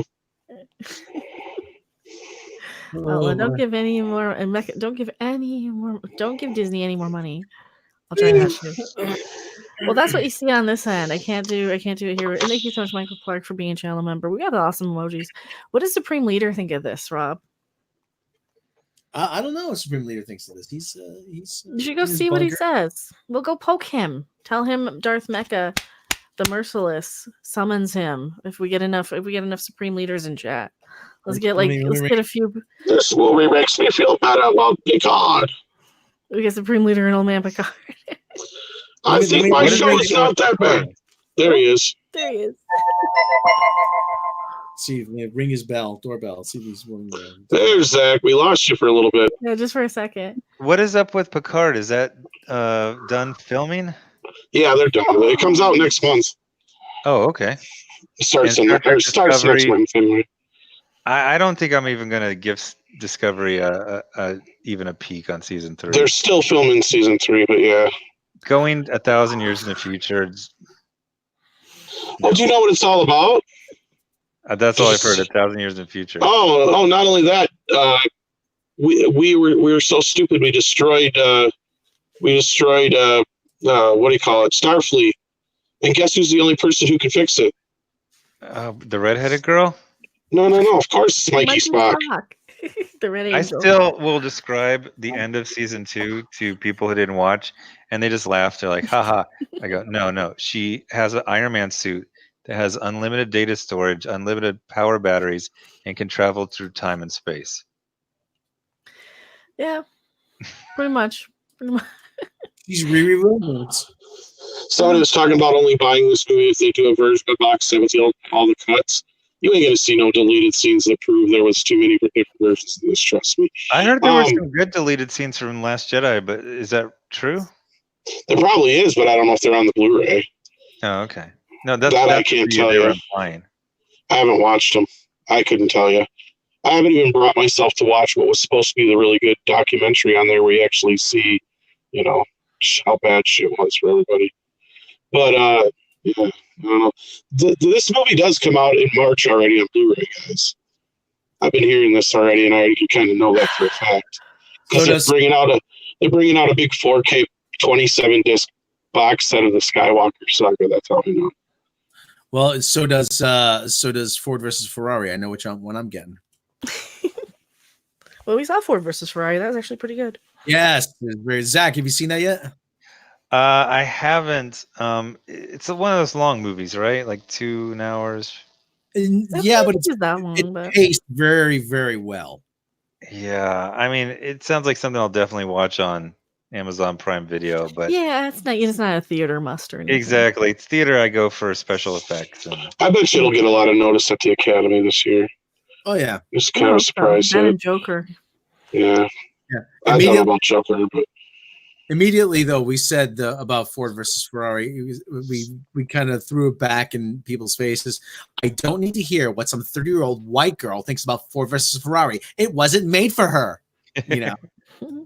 Brie likes Supreme Leader. She does? She has a crush on him. Stop lying. I only like him because he's got money. And power. She likes him. She does. And Jewish princesses are attracted to money and power. Supreme Leader should show up. I do not need a 40-year-old white dude to tell me what didn't work for him about A Wrinkle in Time. It wasn't made for him. You can't stop me. I'm a Jedi from Jack. Shut up. all the greatest hits. So I'm ringing Supreme Leader's bell. See if he's available. He's George Jetson.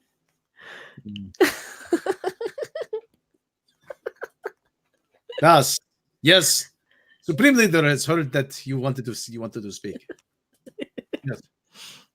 Did you like the movie? Did you see the movie? I see movie in my bunker. Yes, secret police showed up with copy, and they said we have a copy of Lies of Skywalker. That's how they said. That's how they did on Twitter. Skywalker. This movie is so bad that I wouldn't even subject my torture victims to it. It is not. They said, please, no. Hook, car battery up to nipples again. Anything but watch that emotionless bitch, Mary Sure. I can't stand this anymore. And I tell you, this how dare they address Kylo Ren, this emo little nebbish as Supreme Leader. There's only one Supreme Leader, and it's me. He goes, I wonder if I could sue. Can I sue him for taking my? Yes. The Supreme Leader of Secret Police. He's going to send to Kathleen Kennedy's house, and we're going to demand the restitution. Supreme Leader lost 2.5 hours of his life on this crap, and he wants to know what is Kathleen Kennedy going to. He wants Kathleen Kennedy wants immediate apology, and he wants his 1250 back. His 1250, yes, and he wants Kathleen Kennedy. He's going to have. That is not enough. He's going to make Kathleen Kennedy wear the Leia outfit for 1 month. She cannot take it off. Yes, she's an old wrinkled woman, but there is no better humiliation than to make old wrinkled woman wear provocative underwear, because it reminds them of what they used to be. And so we lost Zack. Oh no! Zack is not fan of Supreme Leader. Oh No. Well, he did say his connection was getting bad, so I don't know if he's going to come back or not. But Okay. yeah, if he doesn't, check out your boy Zack. Yeah. Thank you for stopping by. If he's I was Yes. hearing a little bit of buzz. So Yes. well, and definitely thank you so much for stopping by. If you don't come back in, if the connection's bad, but thank you. I really appreciate it. Yes, the Supreme Leader appreciates this. Supreme Leader has dirty laundry in back, if you notice over there. His dirty laundry. Supreme Leader is not Supreme is he's out of tide, so he's yes. So Supreme Leader, he's very disappointed in movie. Supreme Leader We with all long. were. Oh, this movie was terrible. Yes, this movie was boring. It bored Supreme Leader. And it is very, they almost put to, and is, let me tell you, it's good thing Supreme Leader wears the sunglasses, otherwise he have seizure. What is with those flashing lights? Does nobody know how to pay the light bill anymore in Hollywood? Oh, the lights flashing and the J.J. Abrams lens flare, and you want to light. Supreme Leader only wants to see flashing lights when he goes when he has to see to put the side of the road for ambulance to pass. Okay, but then Supreme Leader pulls out the rocket launcher, says, "No, ambulance is going to pick up my assassination victim," and has to stop them. Otherwise, what's the point? So, What's the point? It was just to piss me off, to remove Anakin's entire arc, to remove Luke's arc, to make everybody else in our trilogies a failure because they couldn't do what little Mary Ray Palpatine Sue could do, and it fucking pissed me off, and it made me mad. It made Supreme Leader. But if Supreme Leader was in charge, he would have defeated the rebels. Supreme Leader knows about defeating rebels. Supreme Leader has to put up rebels. Supreme Leader would have liked movie better. Yes, with the space camels. Well, there was Space Camel for a second in the very end when she's like, "I'm Palpatine, Ray Palpatine. I'm Palpatine." She's Ray Skywalker as if Skywalker were jury duty. Like anybody could be Skywalker. She's going to get the bowling shot with the name Ray Skywalker. What is going on? And the Supreme Leader does. She just stole his name. She stole his name. It's Batwoman all over again. It's the same damn thing with Batwoman. She comes in and she's like, "Oh, it'll look better with me." Supreme Leader is going to contact Air Force and he's going to launch drone strike on that Mary Sue in that desert. But where is that desert that she's in? Tatooine. What is that? North Africa? Tunisia. When did she learn about that house? That's a good question. I highly doubt Luke told her anything about it. Luke didn't, Leia didn't, nobody did. And Leia has nothing to do with Tatooine, hardly, except for being, enslaved in Jabba's palace for a little bit, wearing the bikini. So yes. Supreme Leader spent many lonely nights in bunker with that picture of slave Leia. Yes. It's too much information though. Yeah, Supreme Leader finger girl showing picture of slave Leia. This is picture. Yeah, Shadow Man. I want a refund. I want my 2.5 hours back. I want my. It wasn't good. It was not a good movie. Michael Clark wants the Supreme Leader to direct. Michael Clark is going to be a new movie with directed by Supreme Leader. It's going to be called "You've Got Mail Bomb." So you've got Yeah, he found something worse than it just flashes at you for like an hour. It's terrible. The holiday special was better. Twilight was better than this. Twilight was better than this. Here I'm getting worked up again. Supreme Leader would force writer to go in the room, and we'll waterboard them until they come out with good script. Yes. But that's actually torture. I mean, you can't like condone torturing them. No. Make them watch Star Trek Discovery. It is called enhanced interrogation. It is not torture anymore. Thank you, George Bush. Thank you. It was just such a terrible movie. I cannot stress how bad of a movie it was, just for being. Tom's been quiet. Tom is falling asleep. I'm hearing you and just letting you do your thing, and I'm here trying to figure out what the fuck's going on with my mic. I think my mic's just fucked up. We have, but someone who is not quiet. Dick Richards. That is right. Dick Richards. Margaret Kirk. Neither is he. Just called Henry. Yes. Who else is not quiet? I'm Wilfred Brimley. Yes, that Wilfred Brimley. Wilfred Brimley. I like his mustache. Wilfred Brimley. He has good mustache. He has good mustache. Like Stalin had good mustache. So. Supreme Leader, but Supreme Leader is very disappointed. This is not how Star Wars is supposed to be. But Supreme Leader does root for Empire. He does. Supreme Leader does root for Empire in Star Wars. You must know that. It was a movie or an expensive method of attack. It was an attack. It was trying to hypnotize the audience with as many flashing lights and shit as were going onto the screen. It felt like.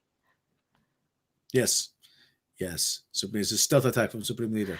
Theory: the mechanic with no arms is Beldorian Hutt's long lost son. I have no idea who Beldorian Hutt is. And which mechanic? The big penis monster. Oh, okay, that guy. I don't know.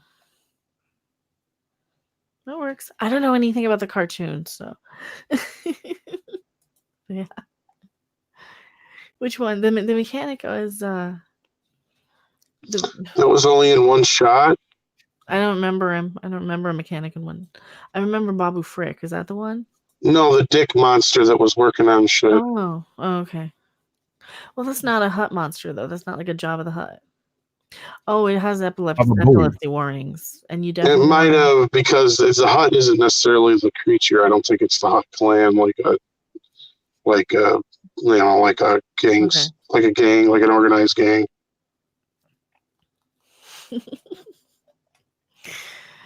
I think we've talked as much about this as we can. Anyone else have anything they need to say about this movie, Supreme Leader?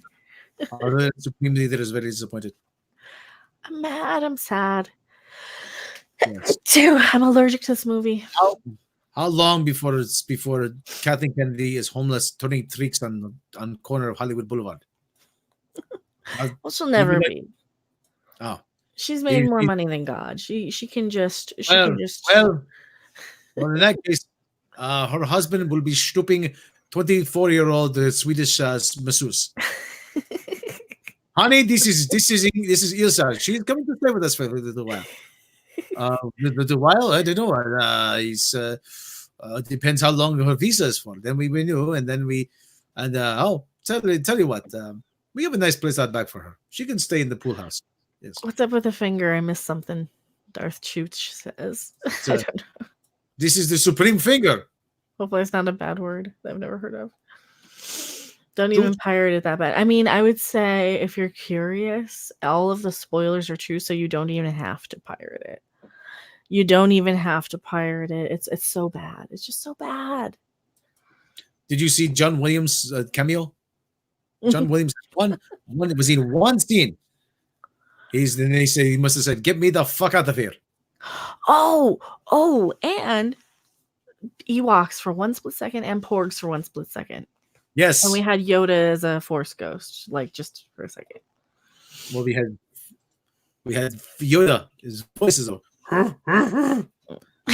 Supreme Leader, hey Supreme, long live Mother Russia. We don't know where Supreme Leader is. Not even Supreme Leader knows where Supreme Leader is from. It is closely guarded secret. Supreme Leader doesn't even know where the Supreme Leader is from. I wish I could show these. I wish I could highlight that, but that's what it looks like on there without the emoji. But yeah, it shows up if you're a channel member. It shows up. Tom, anything else you want to say about it? Anything? We'll probably talk about it tomorrow. It fucking sucked. We'll do that. We'll probably have to do the Yeah, I'm sure. or something. Or No, I'm more distracted right now. I'm pissed off that my microphone's not working. mine, it wouldn't even see it. I had to just completely. No, it's here. There's something wrong with it. It's making a weird noise. Like no matter what I do. Do you have Blue Yeti mic? Yeah. Well, try new cable. I don't have any more. I'll have to see if I can buy one. So, does anyone want to stream hop over to my other stream where I will probably be live in a little bit here? I might take like a half an hour to grab something to eat. I Creepy little book. Supreme Leader probably and Tom are gonna go and do their thing, but I mean I'm hopping over to Pete's. So if anybody in my chat wants to stream hop and watch me over there, I will be live. Normally we talk about aliens, weird stuff, ghosts, creepy things, the coolest of the cool stuff. So definitely check me out over there. I guess it's gonna be a happy hour, High Strangeness, the After Hours Club. So we're doing you do like the conspiracies and the secret societies, Illuminati, so all the cool things, ghost or any paranormal, cryptozoology, all that cool stuff. You going to have drink special? Yes. So definitely check me out over there. Stream hop. I'm on there every single night, and we're on Midnight's Edge After Dark too. Tom, did you want to announce? Did you want to announce the thing with the little slight thing with the streams, or did you want to? What thing with the streams? We will be doing more stuff over here in the future. So. Oh, okay. I didn't know what you meant. Okay. Well, we'll talk about it off stream a little bit more then. No, that's fine. I just didn't know what you meant. I was like, I didn't know if you meant like other. I was totally lost. Don't worry about it. It's all right. Mage Grey Wolf. I like those stories. Well, yeah, just stream hop over there. They're going live in like 2 minutes. So it is a very 420 friendly stream. It is very. What are you blowjobbing, Supreme Leader? No, I'm doing like they get the string. Gosh. Don't cross the streams. Well, that's why I'm Oh, Pete says fuck YouTube. What? Why fuck YouTube? Why fuck YouTube? That's a very good show. We do all those cool things. So if you like, the Ectozone and you want a little bit more of a punk rock version, then that's what it is. It's like the 420 friendly punk rock version. Also, thank you guys so much for watching. Subscribe to Who's This? And Who's This? This is Supreme Leader. This is Thomas. I'm Michael Jackson, and I just want to say thank you to all my fans, and y'all beautiful. I feel like Michael Jackson there. And Michael Clark 499. I'm looking forward to You've Got Mail Bomb, Supreme Leader. Your new movie. You've Got Mail Bomb. Oh, Pete Calabucci, it won't let me say a word. I'm seeing them. Well, I'm sorry. It's been signing me out a lot. But yeah, thank you guys so much for hanging out. It has been a blast. Definitely stream hop over to me over on Creepy Little Book. I'll be over there live with everybody. I will be very, very and may the Schwartz be with all of you. I have the upside and the downside. Bye. Goodbye. What?